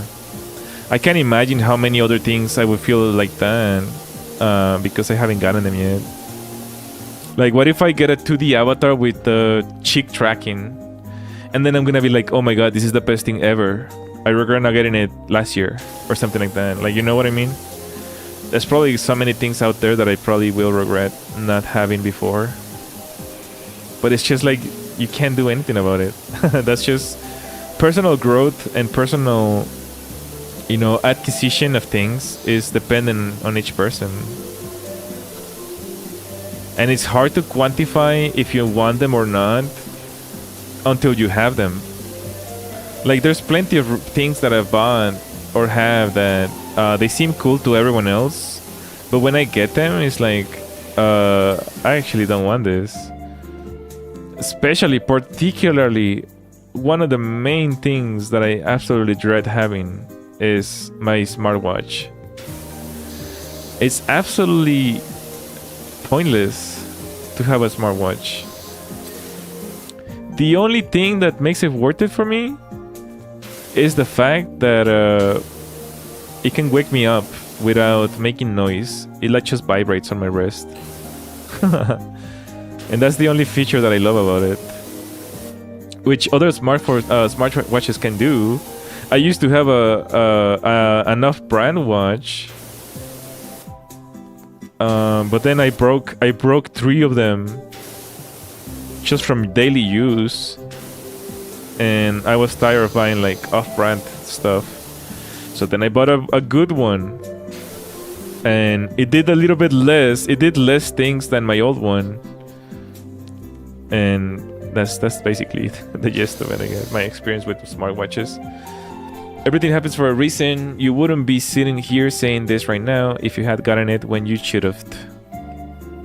Yeah, it would have been at like 100,000 subs. I'm just kidding. I'm kidding.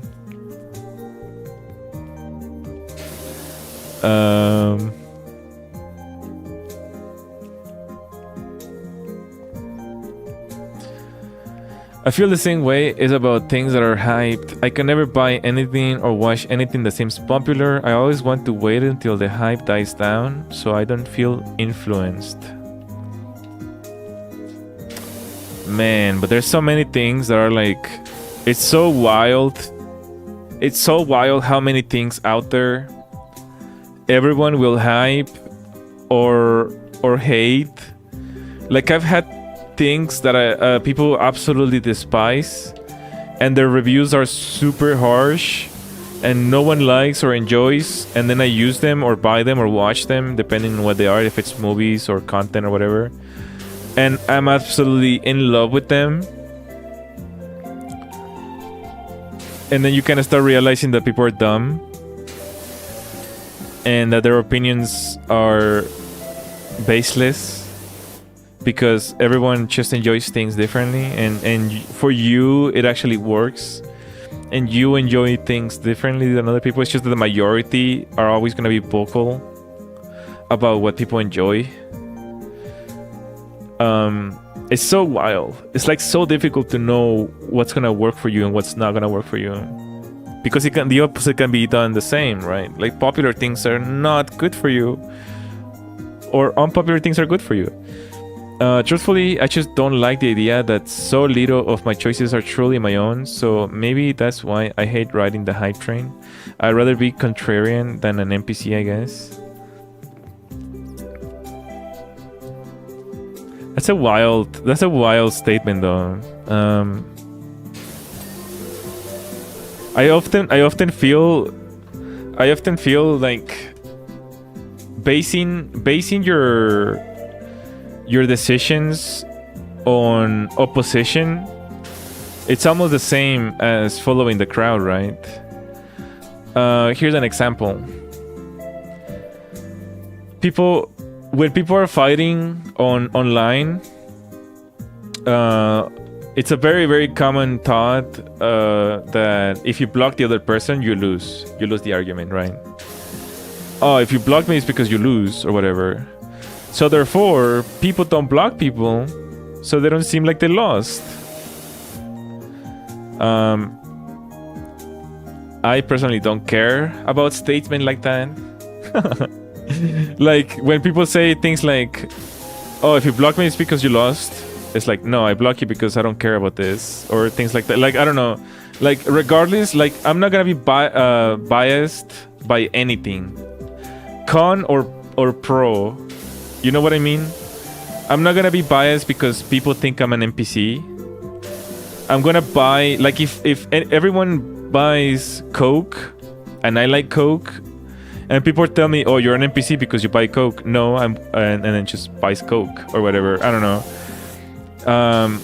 That is a wild statement and a very, very dangerous path to go down, because you might actually start doing things that you don't like just because all NPCs are doing them, or the other way around. You might stop doing things that you enjoy just because everyone is doing them, and it shouldn't be that way. You're being biased by opposition anyways. You're still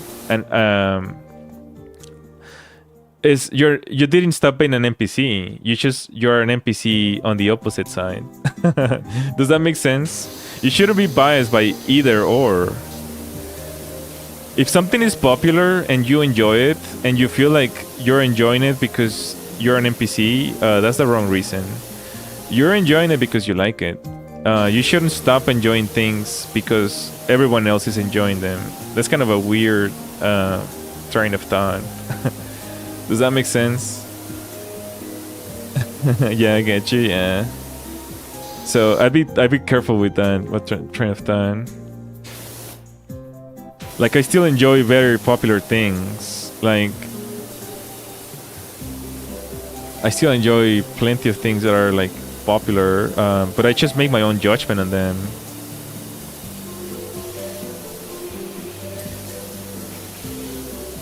It makes it so difficult, right? It makes it so difficult because you have to try them yourself. You have to try everything yourself in order to know if you like it or not.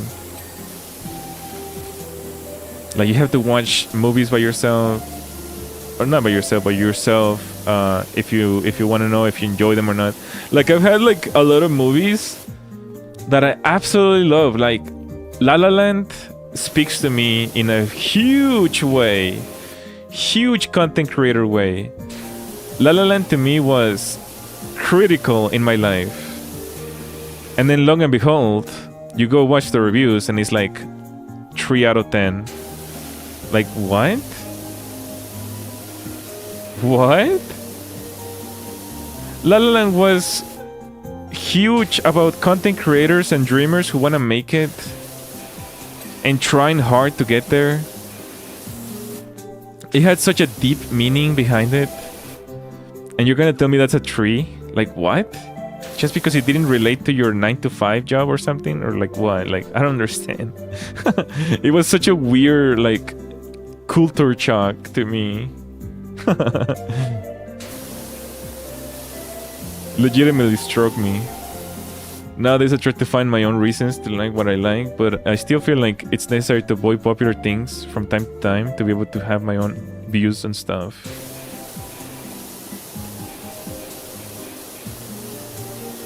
That will be so difficult because, you know, statistically speaking, a lot of humans fall into the same buckets. So it's very, very likely that you're gonna enjoy things that other people are enjoying. It's like they're not popular for no reason. They're popular because a lot of people like them. But yeah, I mean, I get your point. You're trying to break the chains, but the reality is that we're all the same anyways. In many ways, we're just statistics. So just hating something because it's popular is kind of wild, I guess.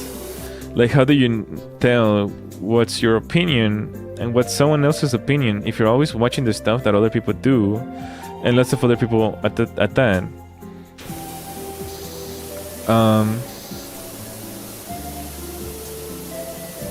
Maybe I'm overthinking this too much. I mean, I get you, but I don't think you should be invested so much on the idea that you want individuality on that sense, because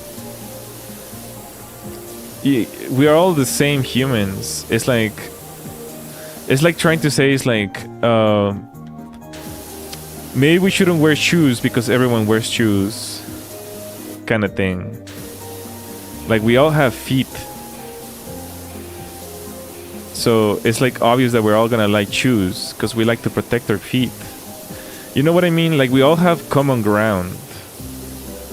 So it's gonna be very difficult for you to, like, what you're talking about is like liking boutique things, right? Like, you can definitely enjoy boutique things alone. Like, they're very, very indie and, you know, specific, which is probably the reason why you're here, because no one really watches my streams. So you feel joy maybe on enjoying something that's obscure, right? It doesn't mean that it's bad. It doesn't mean that my streams are bad. It just means that it's obscure at this point. Or maybe it is bad. I don't know. No, I'm just kidding. But yeah, like, often obscure things are also good. In fact,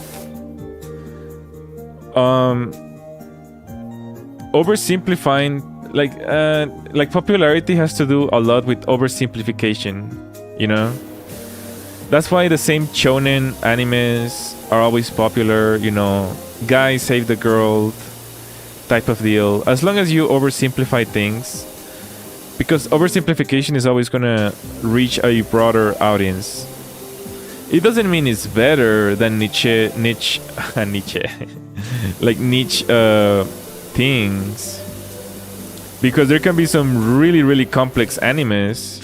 You know, they have love, drama, family, money, complexity. It's a much better written story, but over complexity can, you know, make it difficult for a broader audience to understand and enjoy. So, in a sense, yes, popular things don't always mean the best, but they're popular because they're still good, I guess.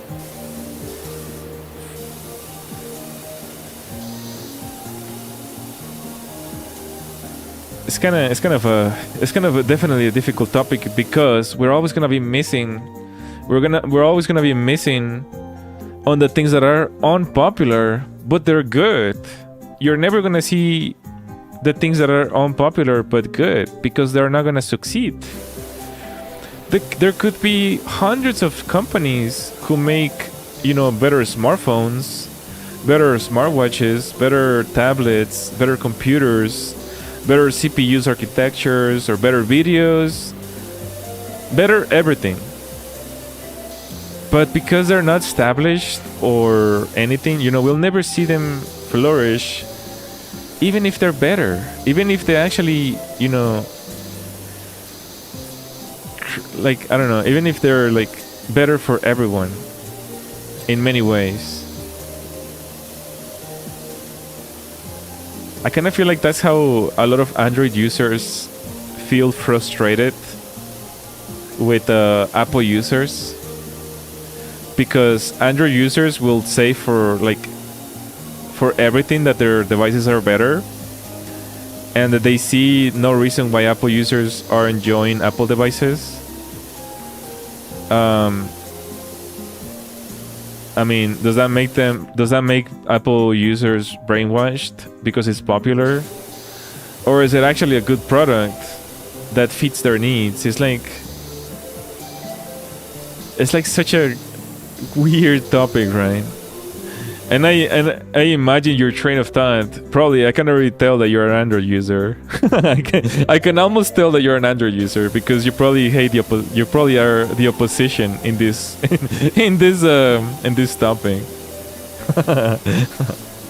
So you probably understand where I'm coming from, right? Did that say Nacho? Nacho? No.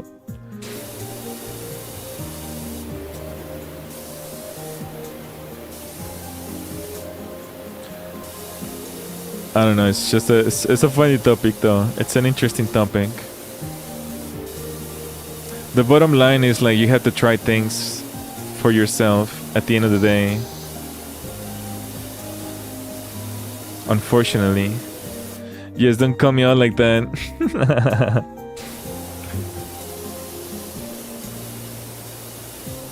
See, like, I think it's pretty well known that I use a lot of Apple devices, and the reason for that, I understand that Android users use their devices for a lot more, you know, a broader range of things. They can do like emulators and things like that. They can virtually do anything, right? It's like a tiny computer. I like to separate my devices, you know, into tasks, because there is such thing as cognitive complexity.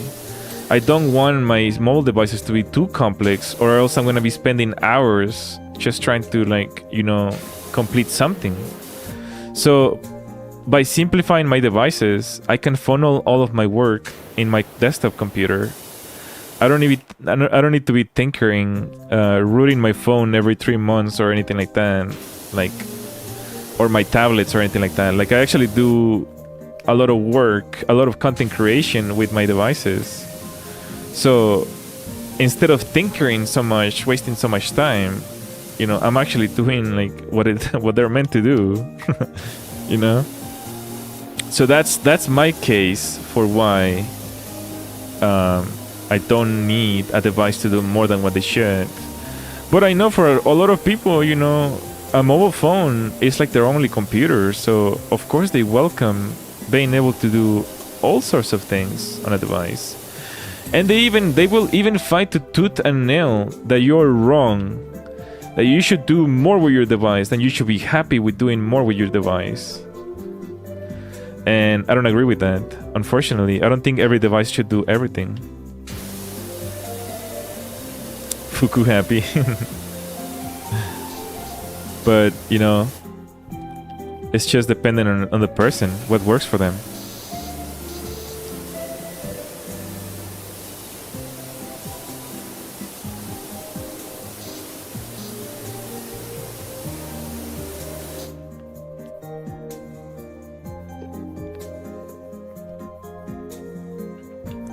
Apple computers, though, I could never own one.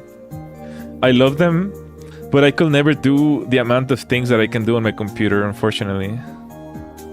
That's what an iPhone user will say, just kidding. But yeah, Apple computers are so far behind on virtual reality technology that I just could never do anything that I'm doing right now, unfortunately.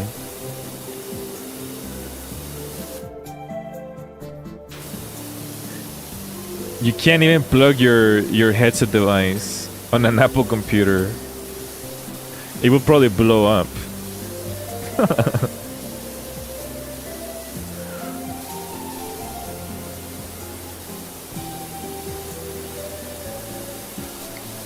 So, sadly, I cannot buy one.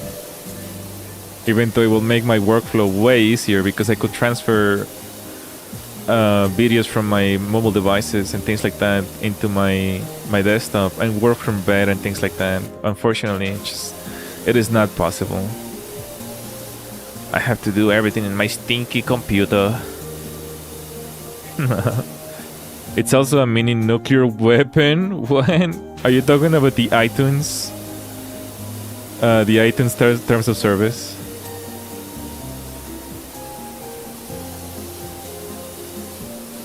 I've heard about that, yeah.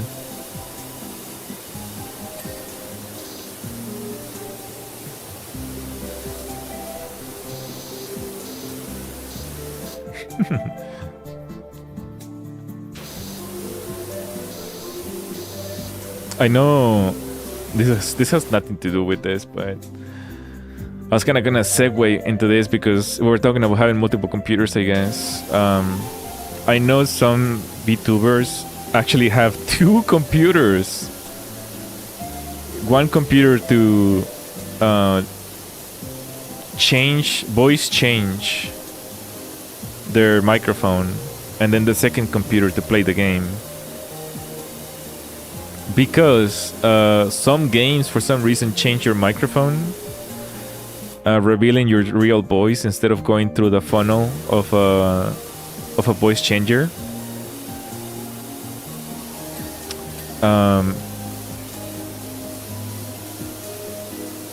And it's very dangerous, of course, to some VTubers who are trying to hide their voice, right?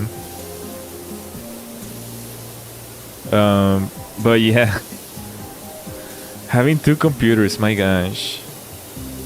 What a wild dream.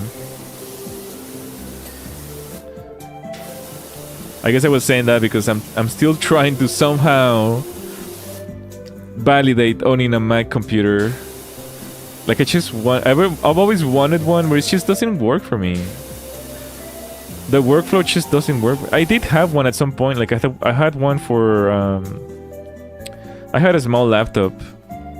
And I still have it. It's just very old now, but it just doesn't work for me.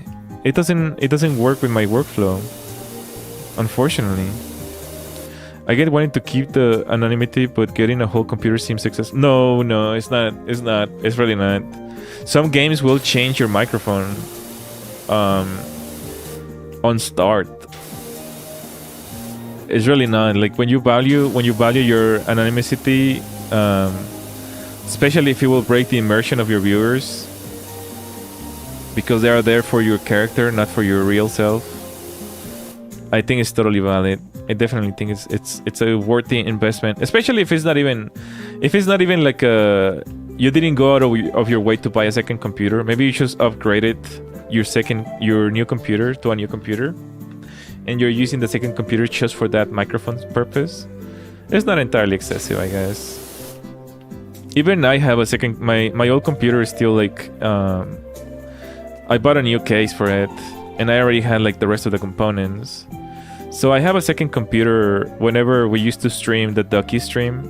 I think you weren't here before that, but there was a stream that used to run 24/7 in my channel, and it was called the Ducky stream. And I will type everyone's name in a Ducky, and the 24/7 channel will just see them float all the time. So anyone will come in. There was a TTS as well. TTS will read like every single message. Me on my way to Ducky stream, yeah. That's where it comes from, that sticker. There was a TTS reading every single message from everyone. While I was like, doing other things like sleeping or whatever. And it gained a lot of traction because we were trying to make it as long as possible. It went for like 7 days, I think. So I used my secondary computer to do that while I was streaming on a different live stream.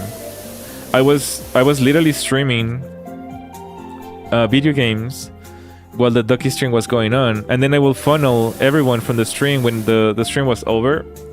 I would just redirect them to the Ducky stream, and it was really fun for a little while. That was really, really fun. Except it kind of got stale because there's only so many Stream it twice on the same account, yeah. Yep, that happened for a little while. The complexity to make it happen, though, it's astronomical. Especially for a single person, my gosh. The stream failing and the internet dropping and all the internet issues and things like that, OBS issues. I had to be like on stream watch all the time just to like make sure that the stream didn't drop.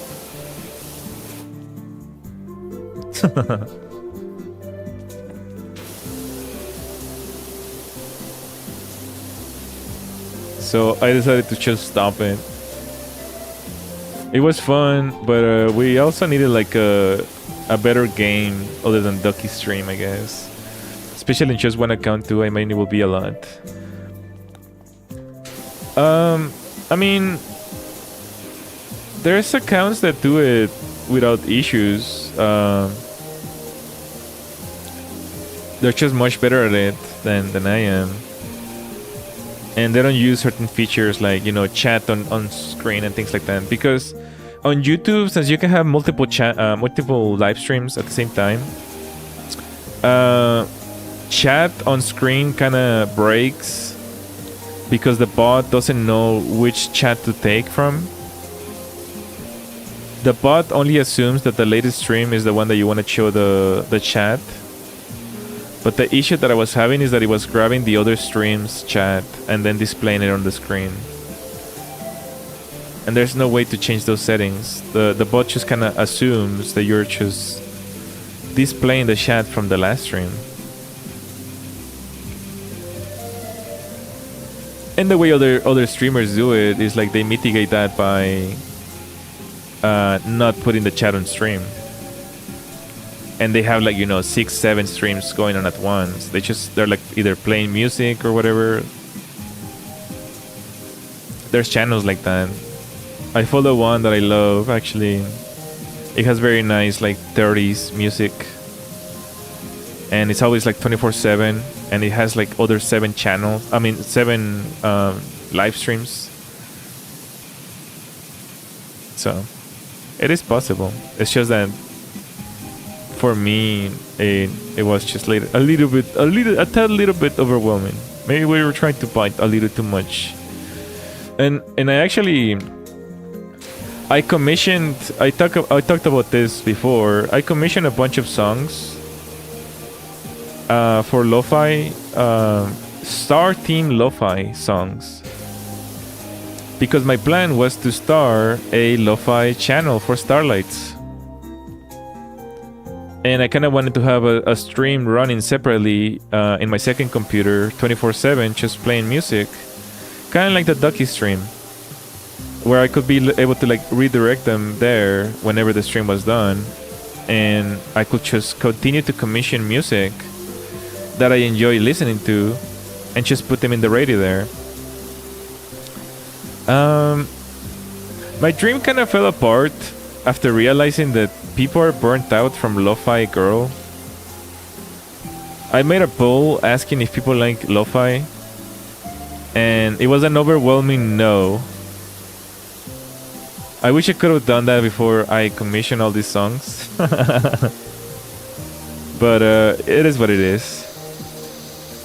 I have a very young crowd, and they're probably bored of like, it's too boring for them to listen to lo-fi. It's more like a millennial thing, I guess. Millennial thing, I guess. So I scrapped that project.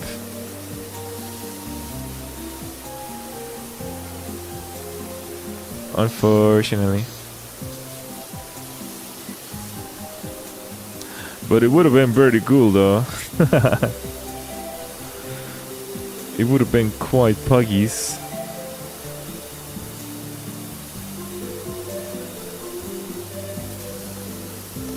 Maybe make a skibidi toilet lo-fi beats.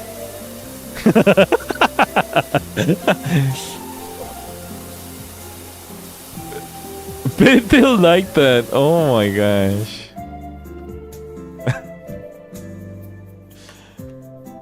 What a cursed idea. What an absolute cursed idea.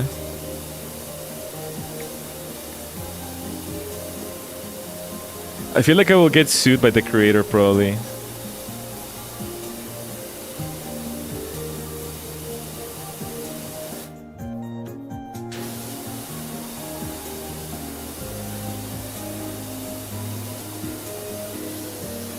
I'll probably get sued by the creator. Either the song creator or the Skibidi Toilet creator. I don't know, whichever. Either or. They will not allow it. Someone will not allow it.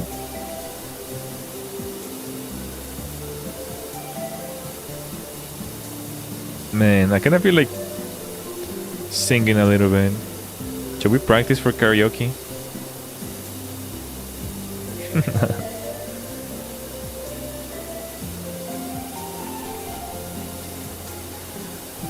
Oh, I don't wanna. I'm just kidding.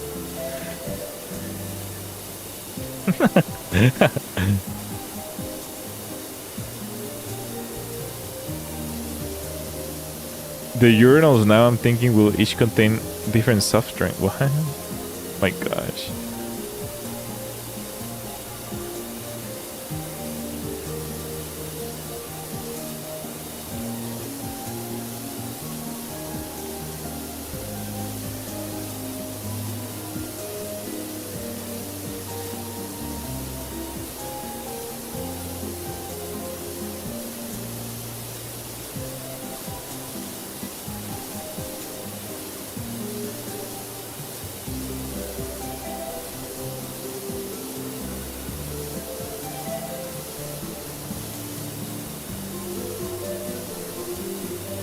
Oh yeah. Also, speaking of Android users, oh my gosh, there was one guy. I don't remember his name, but somehow it appeared on my Twitter account. He was a super strong Android user, and he was changing to Apple to try the new iPhone 14. Or 15, I don't even know which one we are on right now. And essentially he just self-reported the entire time. He was saying like, oh, this iPhone is trash, like I can't do any of the things that I do with my normal phone, like super basic things. And then he starts listing them. I can't transfer movies whenever I am traveling. It's like, first of all, where are you getting these movies from? Just full stop. Where are you getting these movies from? Because if you're buying them, you can download them on your phone. If it's a cloud service, you can download them on your phone. Where are you getting them? You're not getting them legally, so that's one thing. They're obviously pirating, and this is, oh, by the way, this is a huge Twitter account. This is like some news company or something like that. It was like some reporter working from some news company. So he was getting illegal movies that he wanted to transfer from his phone, from his computer to his phone, and he couldn't. And never did he stop and think why he couldn't do it. He just thought that it was bad that he couldn't do it. But whatever. Bro, why can't people just use their devices? It's just a thing fun. Here comes the better part though.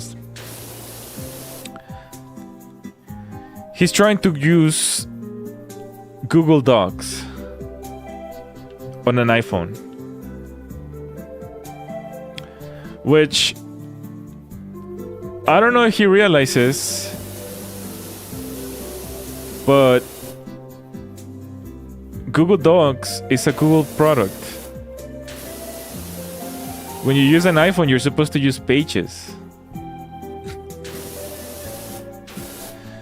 It's like his mentality was entirely Android. He couldn't understand why the applications couldn't do the things that he could do.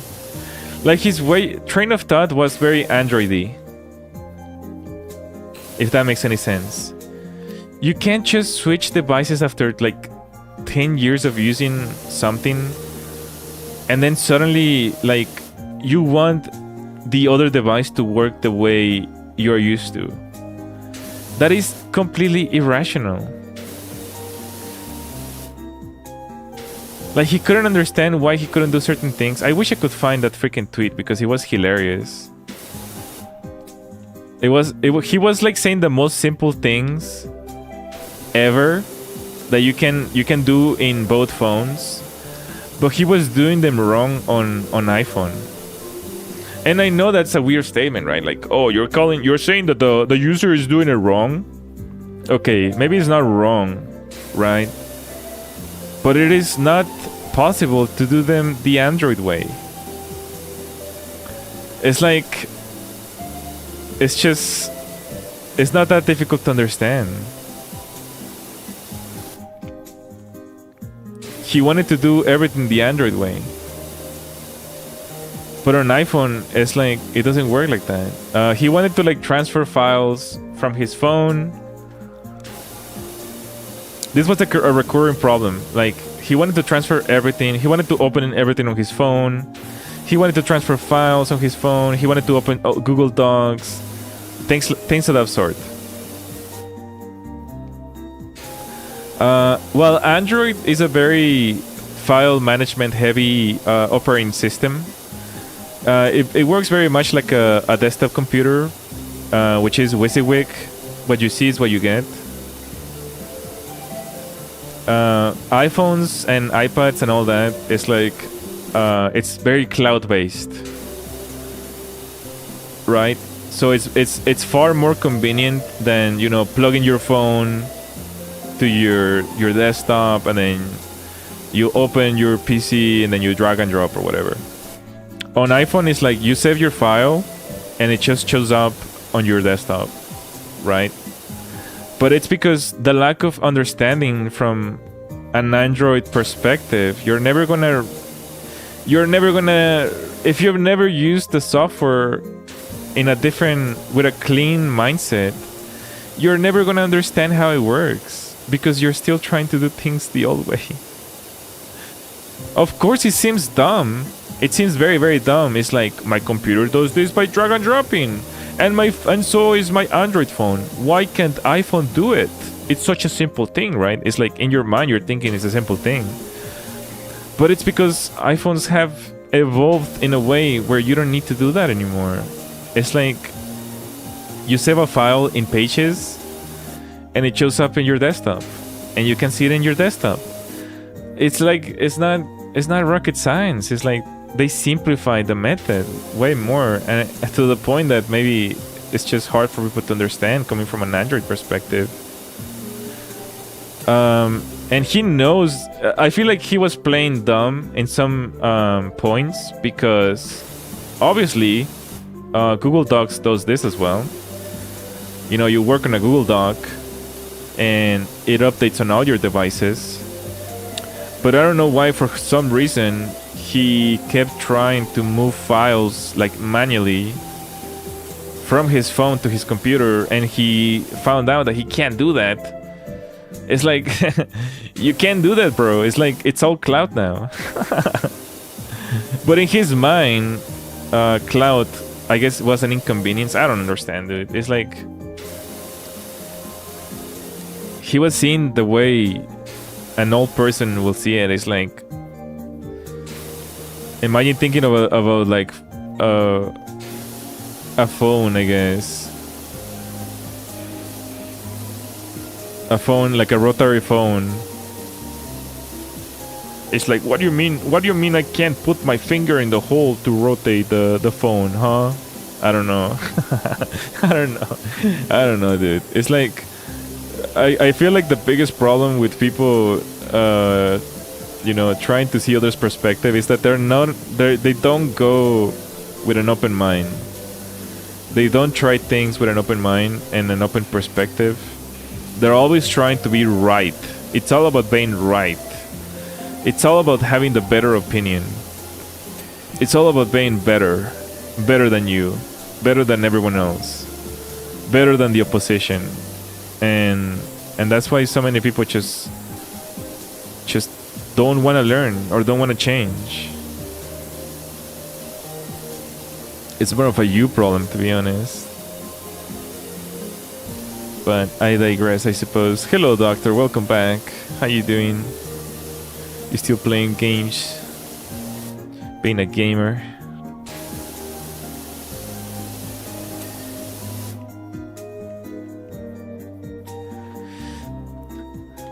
Gaming. We're gaming. First-person shooter.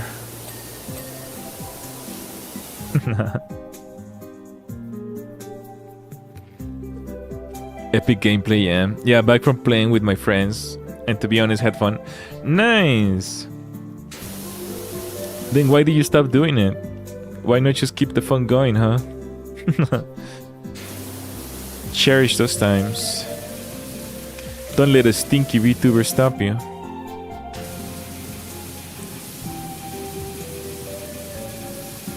Kinda reminds me of that meme. That meme where like two guys are gonna play games until like an all-nighter. They're gonna be... I don't know if you guys ever seen this meme, but it's like something like, let's play until we lose. And then the other guy is like, so an all-nighter? And they're both laughing about it. And it's like 2 minutes later, they're like shown in bed. Because they lost after 2 minutes. Because he had to sleep and I don't want to keep him up. Man. Where is he from? Oh, you're in Europe. You're in Europe, so yeah, right now it's almost about to be 11. Why is my... Yeah, it's about to be like 11 or 12, something like that, depending on when you are. Understandable. It is Sunday. It do be Sunday. Getting the Sunday blues.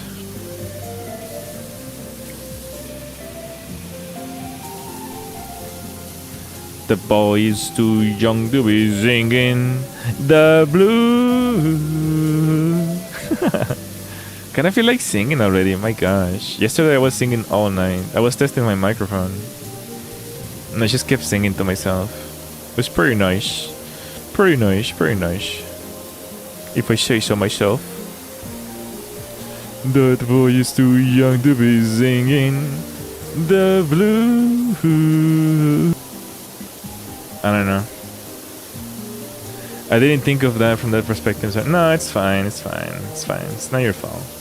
I don't think anything of that is your fault. I think you're just genuinely trying to be good and nice.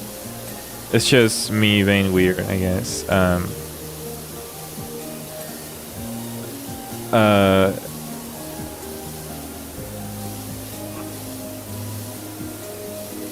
Yeah.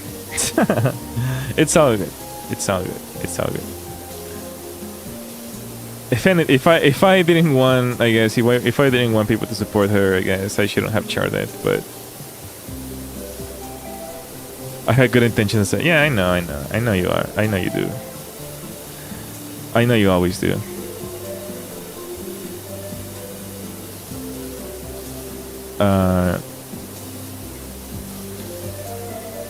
I don't know. I felt a little, maybe I felt a little,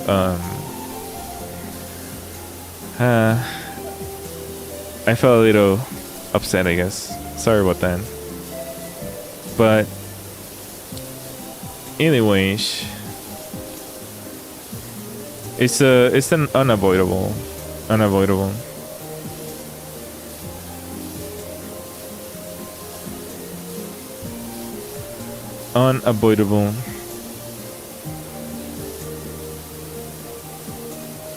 But yeah, it does kind of feel weird though, like when I'm like everyone is just everywhere. It feels weird. I spoke about this briefly with one of my friends. Cause I know it's gonna be weird. It's gonna we're gonna get into the weird stuffs.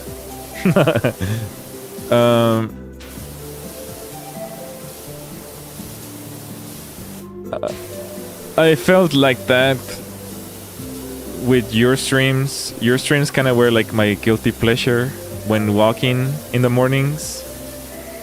And then some of my viewers start like going into your streams and then talking to me, and it's like, you know, it's like seeing I wasn't a fan of that. I really wasn't a fan of that. So it kind of like just ruined the mood for me. Of course, you got more viewers now, but yeah, it's kind of what happened, I guess. It ruined my experience seeing my viewers in your stream, which is unavoidable, really. It's unavoidable. It's just gonna happen regardless. But just as a personal, oh, that makes sense. I actually feel the same sometimes. Yeah. It's kind of wild, isn't it? It's kind of weird, isn't it? I'm glad you can relate to that, because I felt like I was being rude, I guess. I felt like I was being mean, which I don't mean to. It's just legitimately how it feels. I guess just the, you know, being a public figure. It's just an issue of being a public figure, I guess. I can imagine this happens to a lot of VTubers, and they probably just make alt accounts or something. It's kind of wild to think about, right? I don't think that's a very common issue.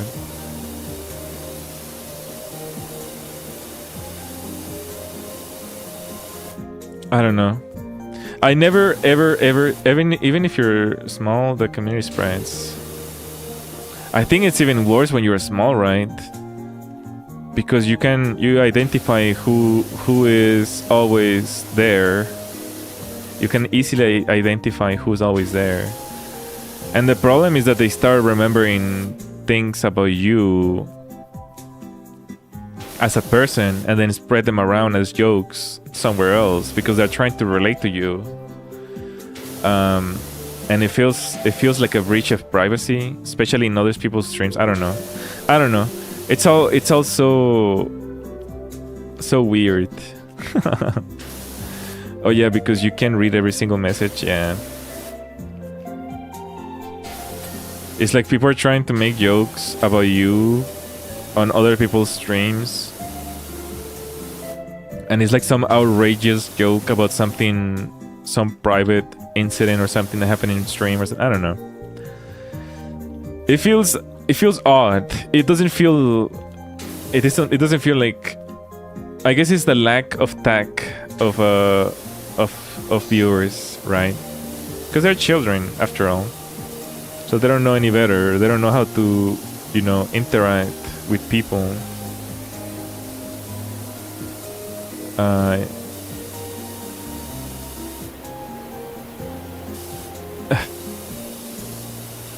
Unfortunately. But what can you do? What can you really do?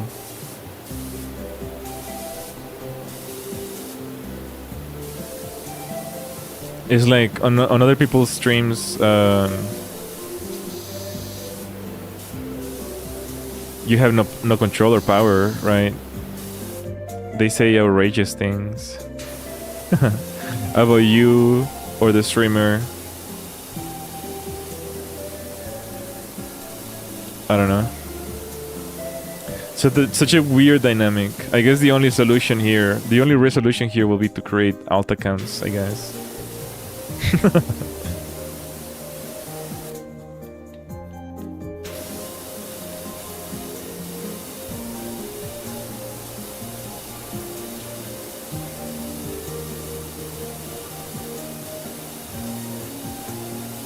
But you can continue to do whatever you're doing. In the end, I shouldn't be the way I am, I guess. It's just toxic. I hate when people gatekeep things. But after that happened, honestly, like I started to understand why people gatekeep things. I never understood why people gatekeep things. But there's just certain things that are like precious to one person that actually, you know, make you legitimately happy. And you don't want anyone to ruin it for you. Because it's so hard to find things that are like that. Like little gems that make you feel legitimate joy. that if you don't gatekeep it, it kind of ruins it for you. And I don't know. I never really understood why people did it until now, until recently, I guess. True.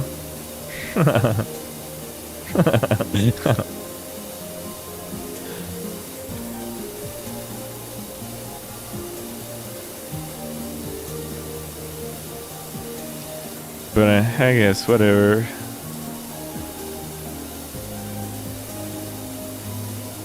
I should just not speak about people who I don't want to share, I guess.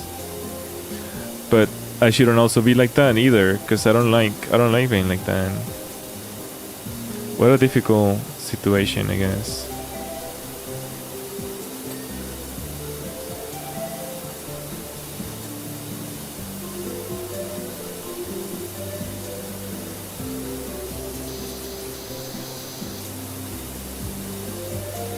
What a difficult. I wonder what are I wonder what is the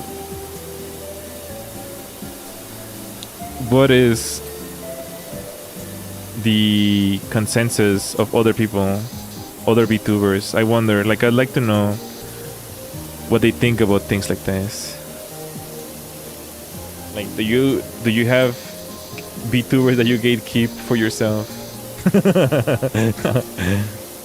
Especially I can imagine broader audiences. Like, imagine, I don't know, imagine like a big VTuber. Oh my gosh. I have a perfect example, actually. The Saber often used to come to my streams. And you know, he has 100,000 subs. So he has a check mark. You know, he has a verified check mark.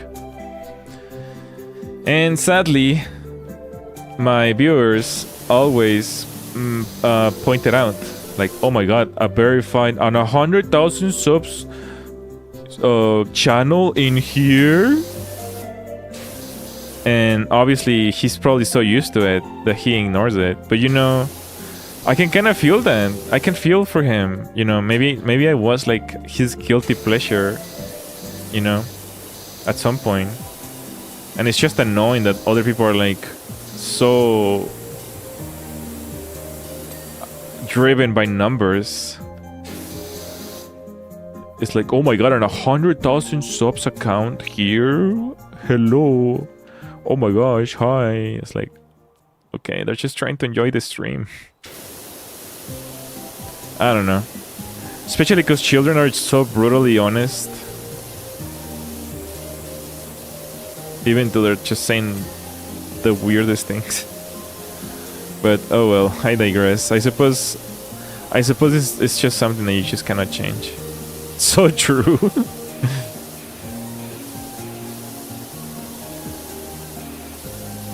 But the thing is that, you know, well, we were friends. We were close friends. I still like to say that we're friends, but we don't talk as often, I suppose. And we weren't friends because I wanted numbers or whatever. Like, he's just a legitimately cool person. It just happens that, you know, 100,000 other people agree. It just happens that 100,000 other people agree with that statement.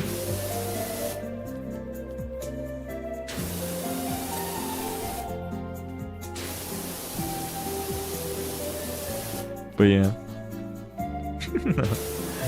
Okay, enough subbing around. Enough subbing around. I know you all good peeps. I know you're all very nice peeps.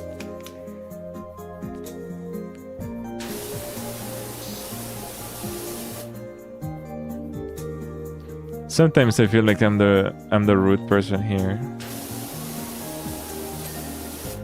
Like, genuinely, like, sometimes I go to bed thinking about, like, if what I say is the best thing that I could be saying. Sometimes I do feel like I say mean things that I probably shouldn't. Like gatekeeping. My gosh, that is so cringe. I'm probably gonna go to bed thinking about that. Speaking of Peeps, do you like Peeps Fuku? You know, the marshmallow candy chicken. I haven't had one in years. It's basically just sugar overload. They're good though. I remember last time I got them, like they're decent. I don't know how they are now. I haven't had in a while. It's like one of those things that you just get one and you're kind of done with them. Because they're so sugary. They're so acidic and sugary.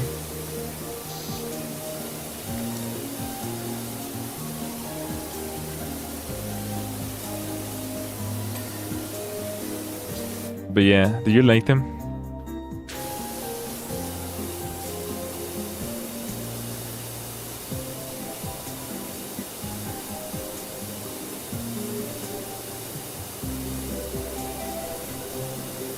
I had one earlier this year and they were good. Too bad they only have them on Easter. Do they? What? Do they really? Peeps are not an Easter thing. Peeps are, it's just candy. It's not an Easter thing.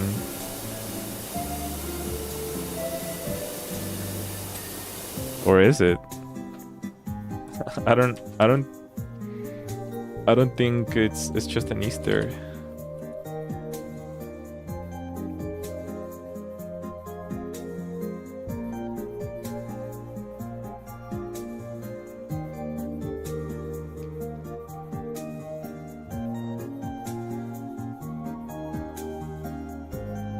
I don't think they are. My YouTube crashed. Yeah, I don't think Peeps are only on Easter. Only sold on Easter. You can get them all around year. In fact, I just went to their website and they have even winter themed Peeps.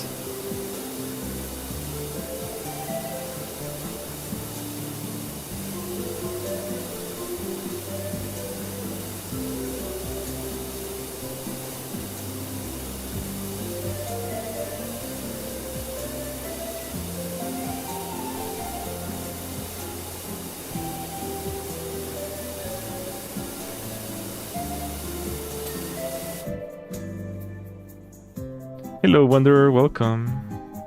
How you doing today? I believe they are year-round, but they're especially popular during Easter. Yeah, I can see that. But yeah, they probably just sell them in a different aisle. Like, go look in a different place where the candy usually is, and you should be able to find them still. It's just that they're more noticeable. Where I live, they usually don't have them any Peeps until Easter. Of course, I could buy them online, but it takes a long time for it to be delivered. Ah, yes. The Schrodinger's packages. It takes too long to get it, so don't buy it at all.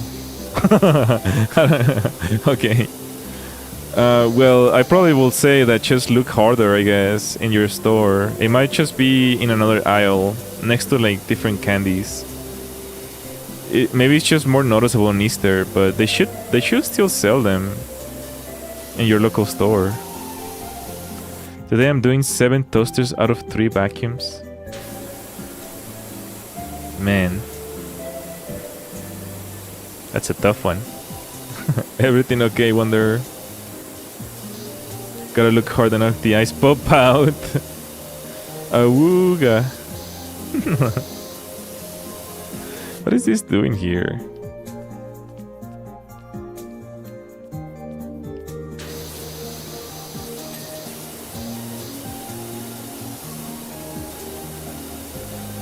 My gosh.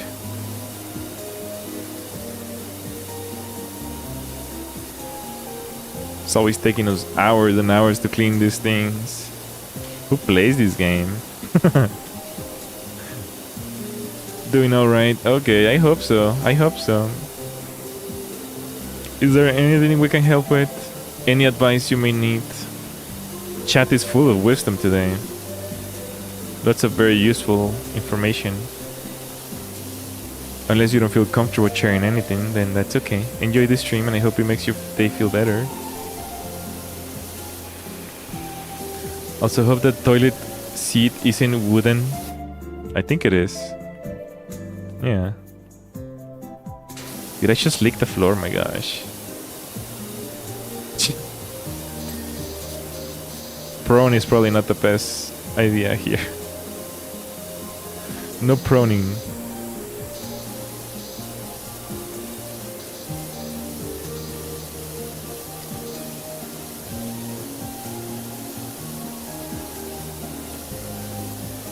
It's better to poop in the sink than to sink in the poop. Well, Wanderer, you can listen to anyone's advice except Guitar Pro. He comes with a little disclaimer.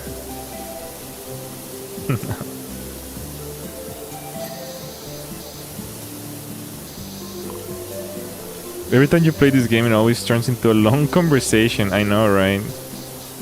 Where Fuku rants for hours and then suddenly the bot disappears later because I regret everything I said. And I hope people forget about it. What? That totally hasn't happened in a while. Don't go back to look for the bots. Don't worry about it.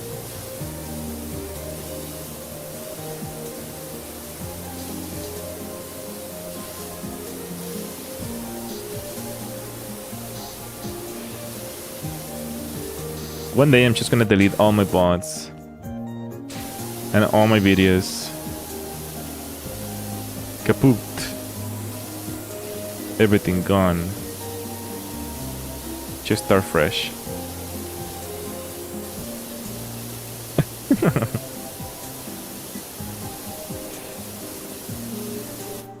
No. I don't know. I feel like sometimes, like if I get a really good avatar, I feel like maybe I might actually just like, you know, remove all the content that I have. Like there's gonna be like a second phase, right? Like a second Fuku phase. Right now everything is kind of like scuffy, you know, E-grade VTuber. Nothing really matches. Everything is kind of weird. We don't have custom assets for elements or overlays or anything like that. There's gonna be a point in transition where like I become like an A rank VTuber, where everything is custom made and all the animations are commissioned and things like that. My avatar is commissioned. I feel like maybe at that point we might actually remove everything. I don't know, but it's fun this way. It's gonna be fun even in the future. But that does sound cool too. I mean, it's gonna continue to be fun. I'm just saying that there's gonna be a phase where like the scuff kind of just comes to a limit, I guess. I never want to delete my old stuff because I want my audience to look back and see what I was like when I was the Taco Bell of VTubers. When I think of faces, I think of boss faces, yeah. I am the boss right now. And then I'm gonna become second face. The uglier version. No, I'm just kidding.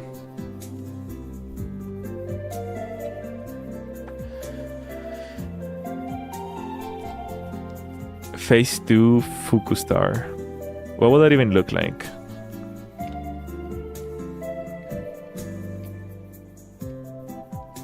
You guys want to see a hint?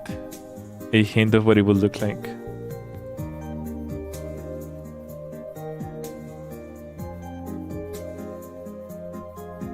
Let's see, where would I even get this? Let's see.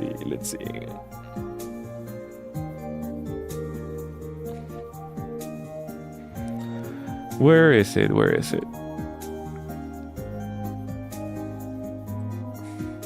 A boss battle. Imagine a phase 10. Whoa. We will be literally like Merryweather at that point.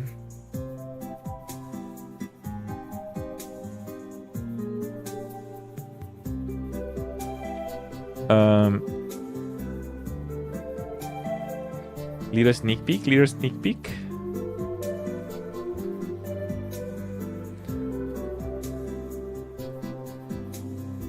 Hopefully, hopefully no one's watching.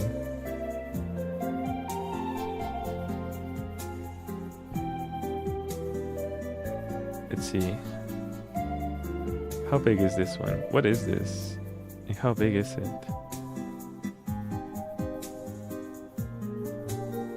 I can't even see it. Okay.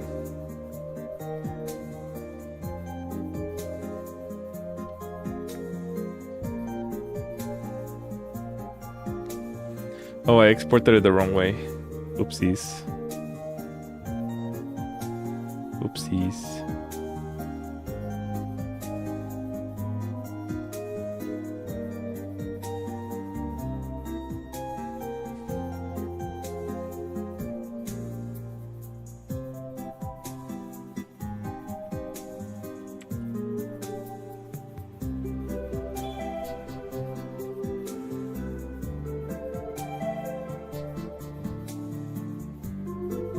This is obviously unfinished, and I'm not sure if it will look,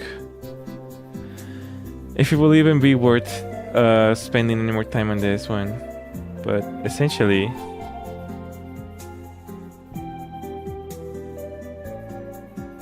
wait, where is it? Oh, it's so big. It's so big. What the heck? Oh gosh, this thing is massive.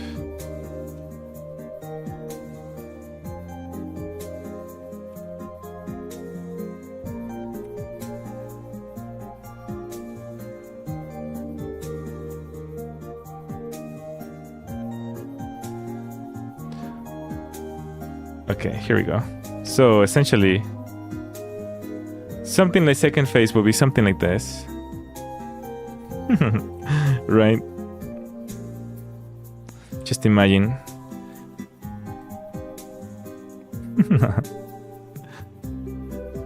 But not yet. Not yet. Unfortunately.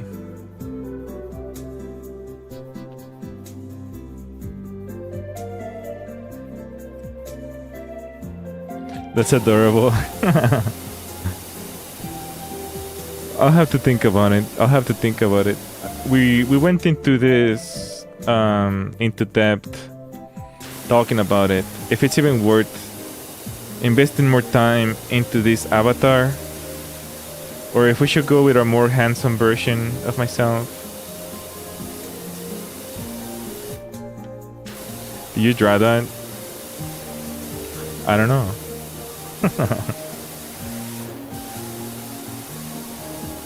But in order for us to, you know, decide that, we have to, you know, decide if something will be better, if something else will be better, or if we want to keep the same fuku vibe, I guess. It does look very cute though. It does look very cute.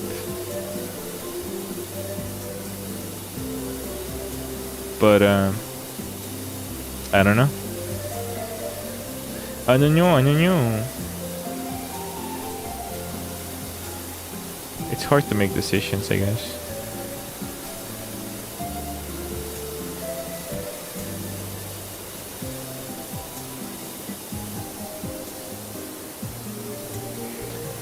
Very, very hard. Very difficult. Especially because I'm basically the one deciding, like, you know, the path for this channel, right? It's like I'm leading the charge. No one but my own mistakes, I suppose. We all take the glory together, but I'm the one making the mistakes.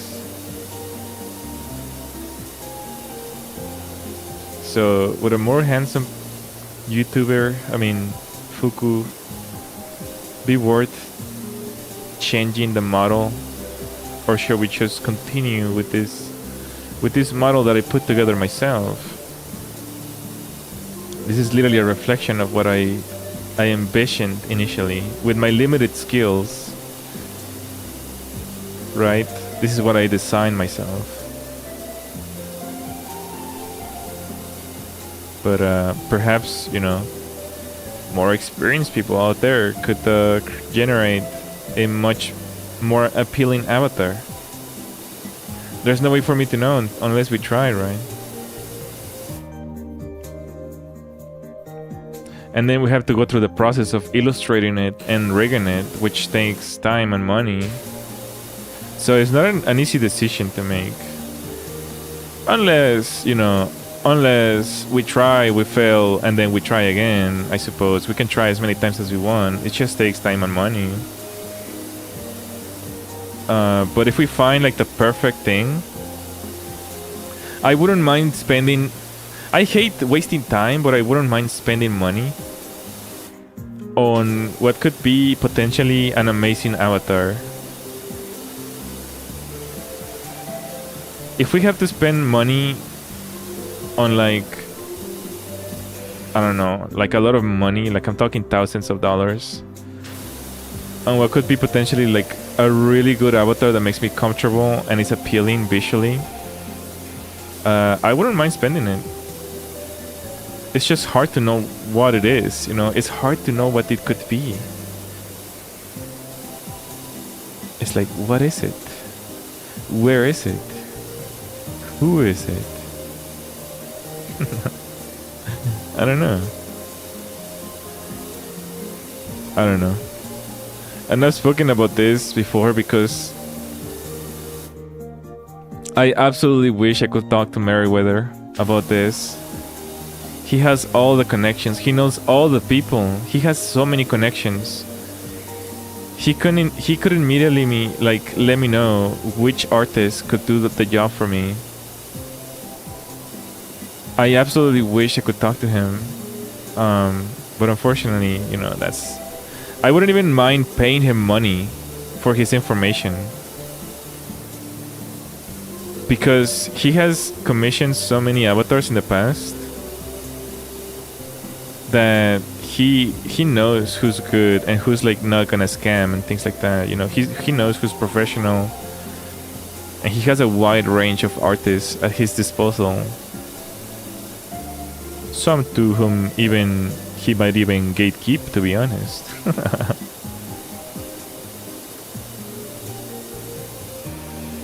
But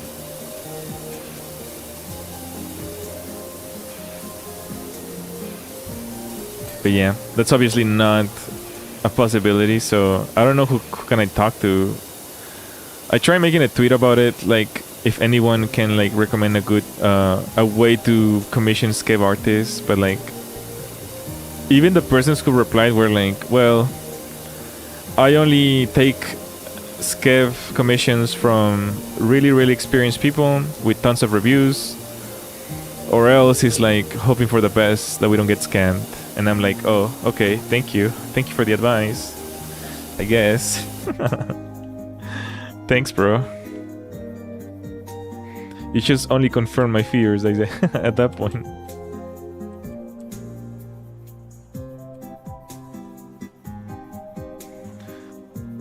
Love that for you. Love it.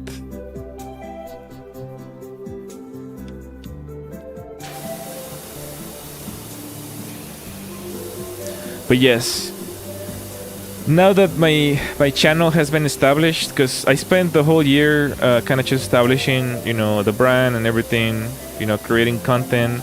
Now that I feel comfortable creating content daily, my next goal for next year is gonna be, you know, solidifying the brand,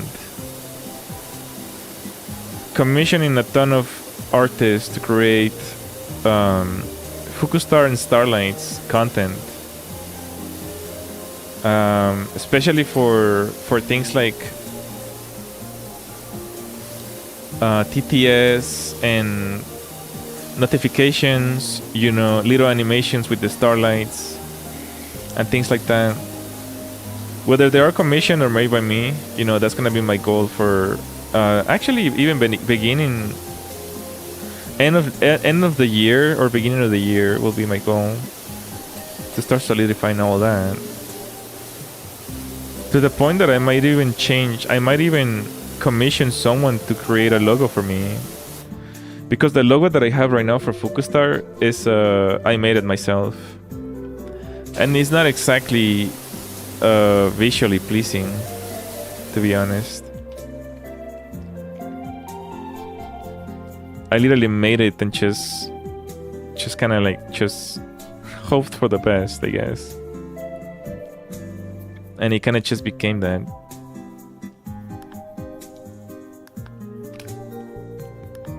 But I do want to move away from trying to make everything myself, because obviously I'm not a professional at most of the things that I want. I can try. I'll put together whatever I need, but it doesn't come up to, you know, top-notch quality. Although, oh my gosh, I had some bad experiences in the past as well. I commissioned people in the past to do. I'm not gonna go into details very, very deep, because they might actually know I'm talking about them. But I commissioned something in the past, and from a very reputable person who absolutely knows what they're doing. Like their craft is top notch.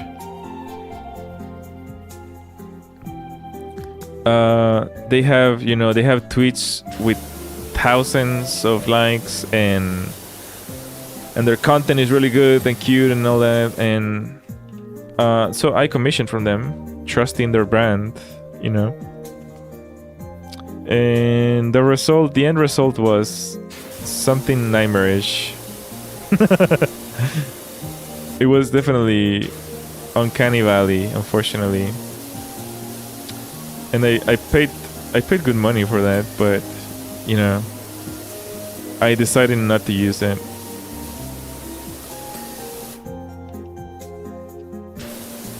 At least not yet, I guess. I don't know if I can fix it, but for the time being, I don't think it's worth using. I just took that L, unfortunately. Can that be considered scamming? I don't know. I feel like sometimes commissioners,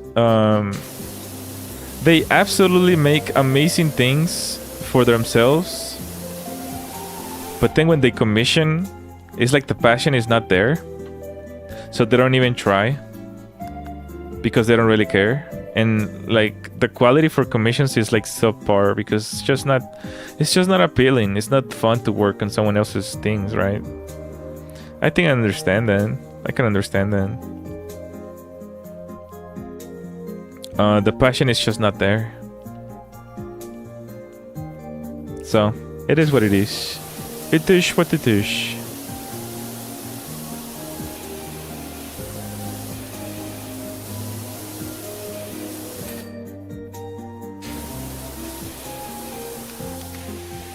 Watch him show up on stream right now. Oh, hi. Were you talking about me? No. Unironically though, now everyone who I commissioned from is gonna think it's them, which is not the case. This was an isolated incident. I don't even think they watch my stream, to be honest.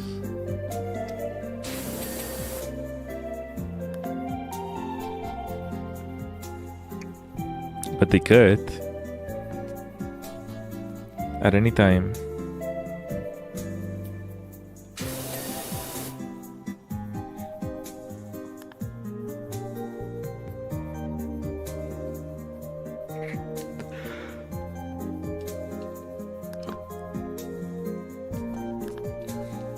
Cubicle walls.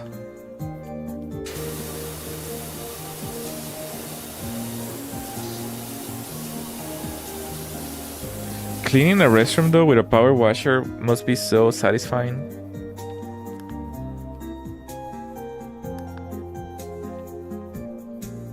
I kinda did it for a bathtub one time, and it felt pretty good, removing all the gunk just with water.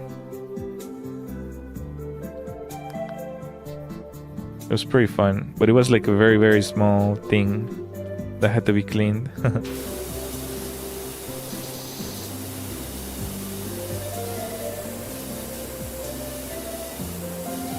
I'm sure cleaning all the stalls and everything. Oh, did you guys ever see that?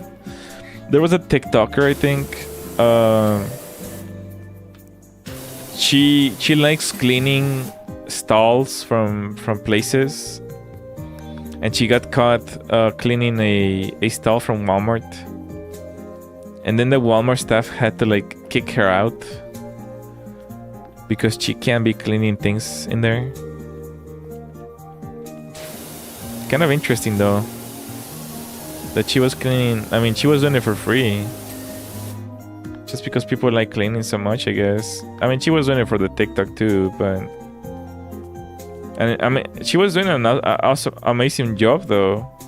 She was cleaning absolutely everything from top bottom.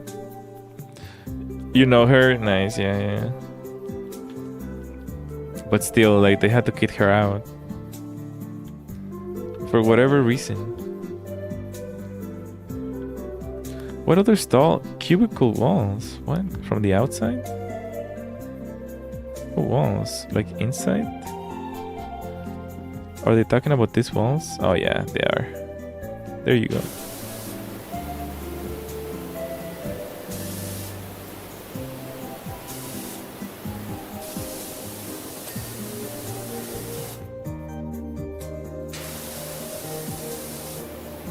I feel like it would be better to offer her a job to let her clean or something. Man, the way that she was cleaning things though, there's no way she would, like, anyone from Walmart will be able to clean that to like that degree of level. Because the bathroom was disgusting, right?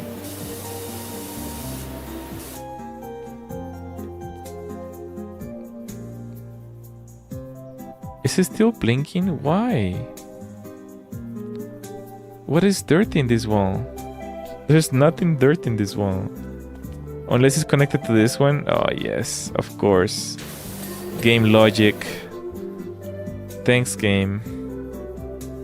Yes, of course I'm gonna know that this... No? Oh, what? Still blinking. What? What? Where is the dirt?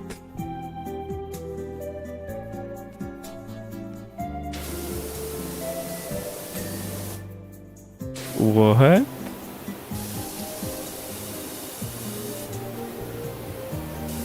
Am I dreaming?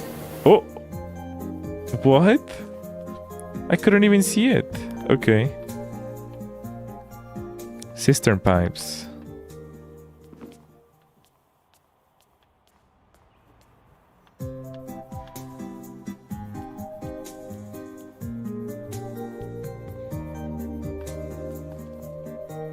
Wait, what pipes are they talking about?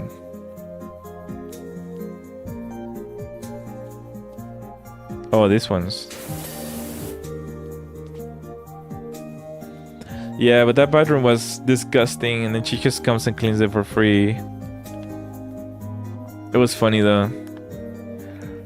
Interesting hobby, I suppose. Cleaning people's bathrooms. Corporations' bathrooms, mainly, I suppose.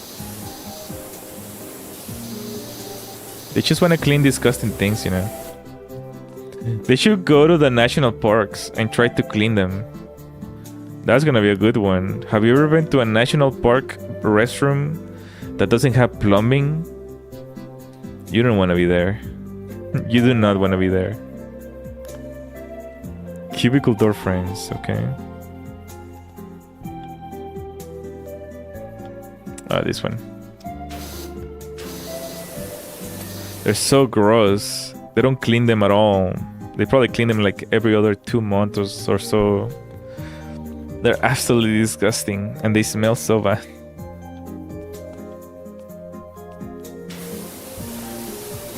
They should definitely go clean there.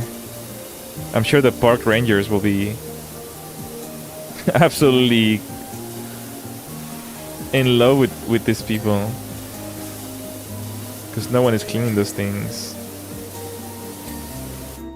I have gone to one of the parks that had an outhouse. Way too many flies. Exactly. You know what I'm talking about, then. You've experienced it yourself.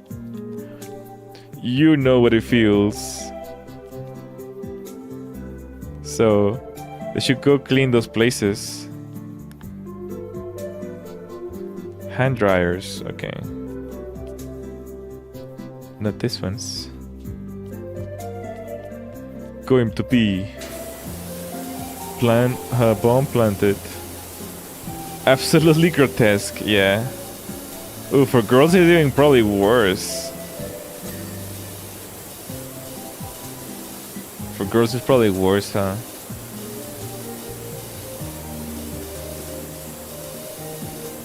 It's very, very bad. I personally just avoid the bathrooms entirely and wait for a place with plumbing. But what if you're like there for a while, like hours, just like sightseeing or something?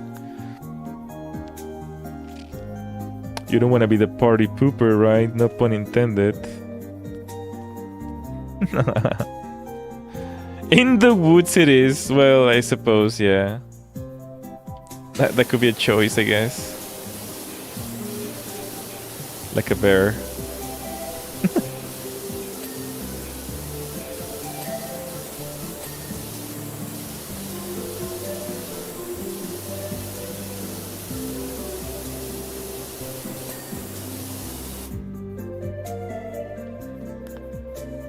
Almost done, guys. Almost done. This place is so clean.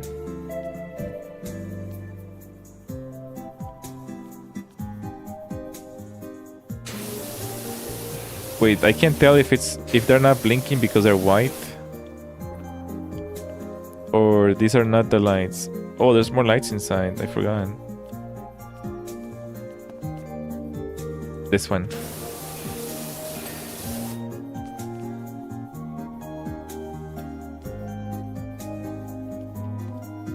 Wait, what? There's one more light. Am I blind? You have to have a massive amount of willpower to go into an outhouse for more than 30 seconds.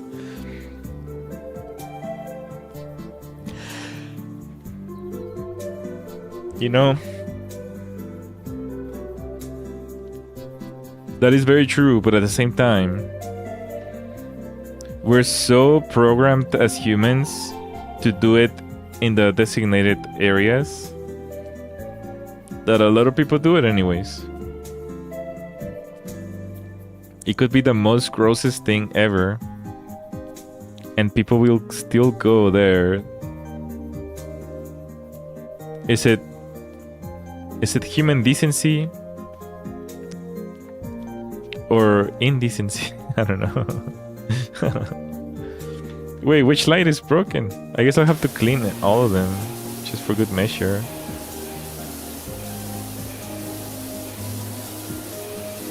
Personally, I don't vibe like that. Understandable. Almost done. Yeah, we're almost done. It doesn't mean I'll stop streaming though. Oh, ceiling panel. If you were planning to escape my grasp. Nuh-uh.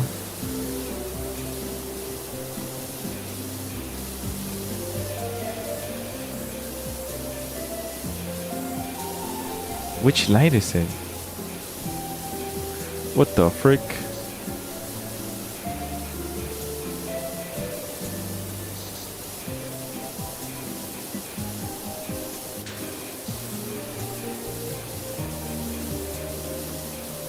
What? What light is it then? Is there a light over here? Oh. Then there's another light over there. Over here. Got it. Got it. Got it. Hello?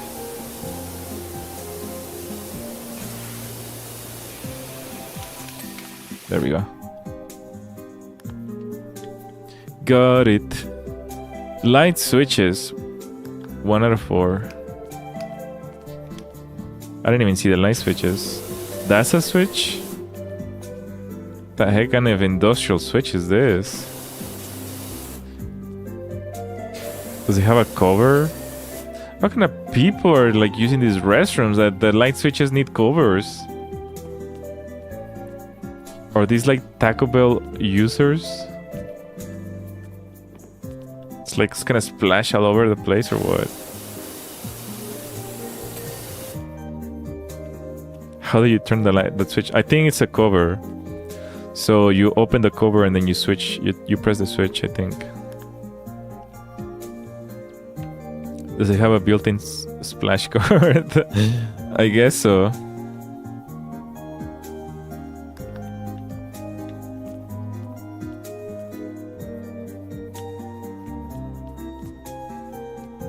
There you go. Urinal spreader. What the heck is a urinal spreader? It's one of the. Are these urinals? That is such a weird shape for a urinal. They're so massive. They could have saved so much space there.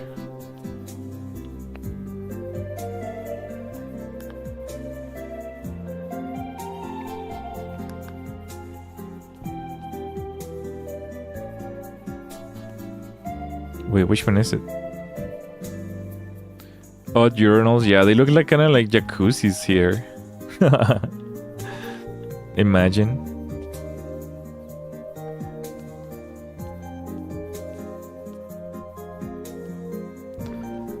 Oh, there. Oh, that's a urinal spreader. What does that even mean? Spreader, urinal spreader. Wouldn't it be a urine spreader? Half hot tubs, half urinal. Yeah, that's what I was thinking. Yeah, a cistern. Okay, let's see. Last thing. What the heck is a cistern though?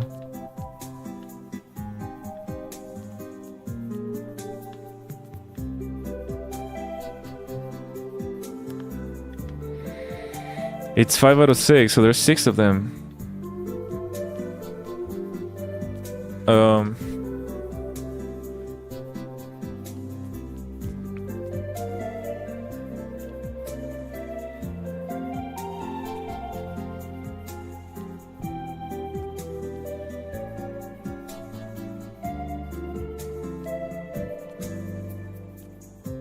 Oh, that's a cistern?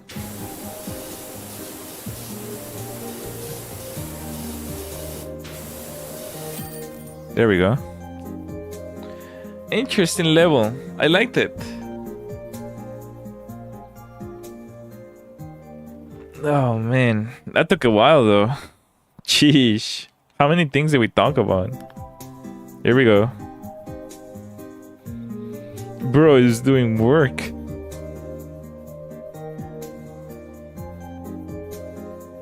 It's so satisfying to watch, my gosh. At least 50 days. Oh no. Oh man. Hold on, let me check something real quick. That was so grimy, yeah. True.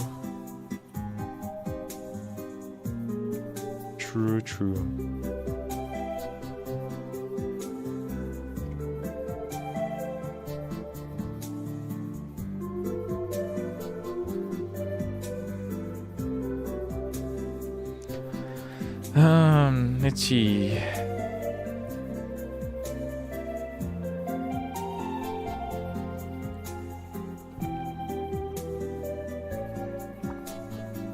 Oh no, what's wrong? Man, is there anything else that we can clean besides that? Maybe we can try one bonus or something. Oh wait, we can buy the new one. Oh wait, hold on a minute. We can buy this one. Let's buy it before we forget and we buy soap or something again. Man, you think there's more SpongeBob ones? No, not new ones. Man, I love the SpongeBob ones so much.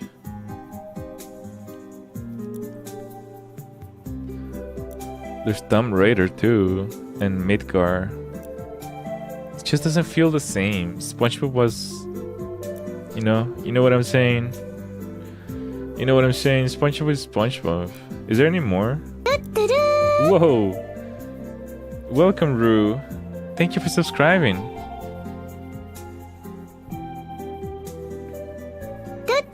What? Bale, welcome. Thank you for subscribing. Wait, what? Where are they coming from? We didn't get right or anything, right? Wait, no. Oh, no, these are members. Oh, they're getting their membership renewed by the bot. Why right now? Why right now? What? Stream elements. Not again, yeah. Sorry. I thought they were subscribing, but no. Not again. Yes, I know.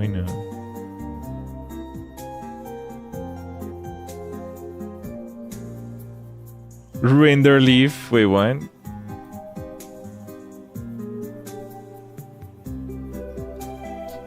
What the heck? Who gave her a membership?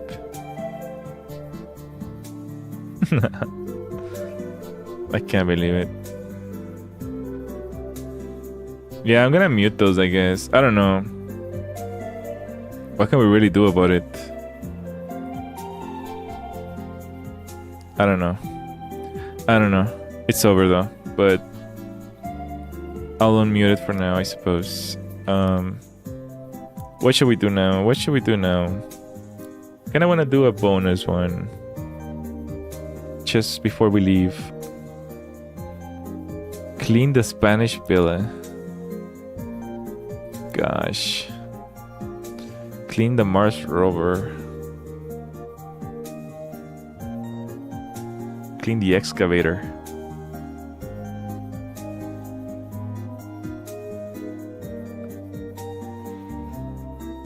Let's do this one and we'll call it a day, I suppose. It's kind of a long stream already. Maybe later we can do another stream, maybe a balloon stream.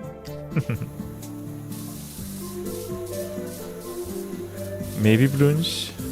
I don't know. Maybe not. I need to like start like taking taking breaks more seriously, I guess. At some point we're gonna stop streaming because I want to get ready for karaoke. Oh yeah, we never sang together. I wanted to sing a little bit, just to like practice, I guess.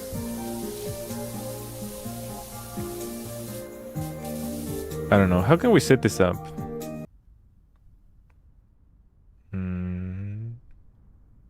Sus things are happening on stream.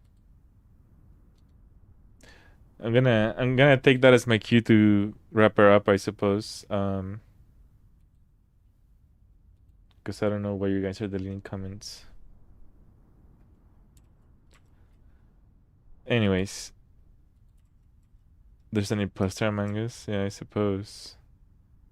I couldn't even catch them. It's Capybara. I mean, I saw you deleted something too. I just cannot... I don't know what it is. I don't know what Capybara said anyways. Okay. Well, anyways.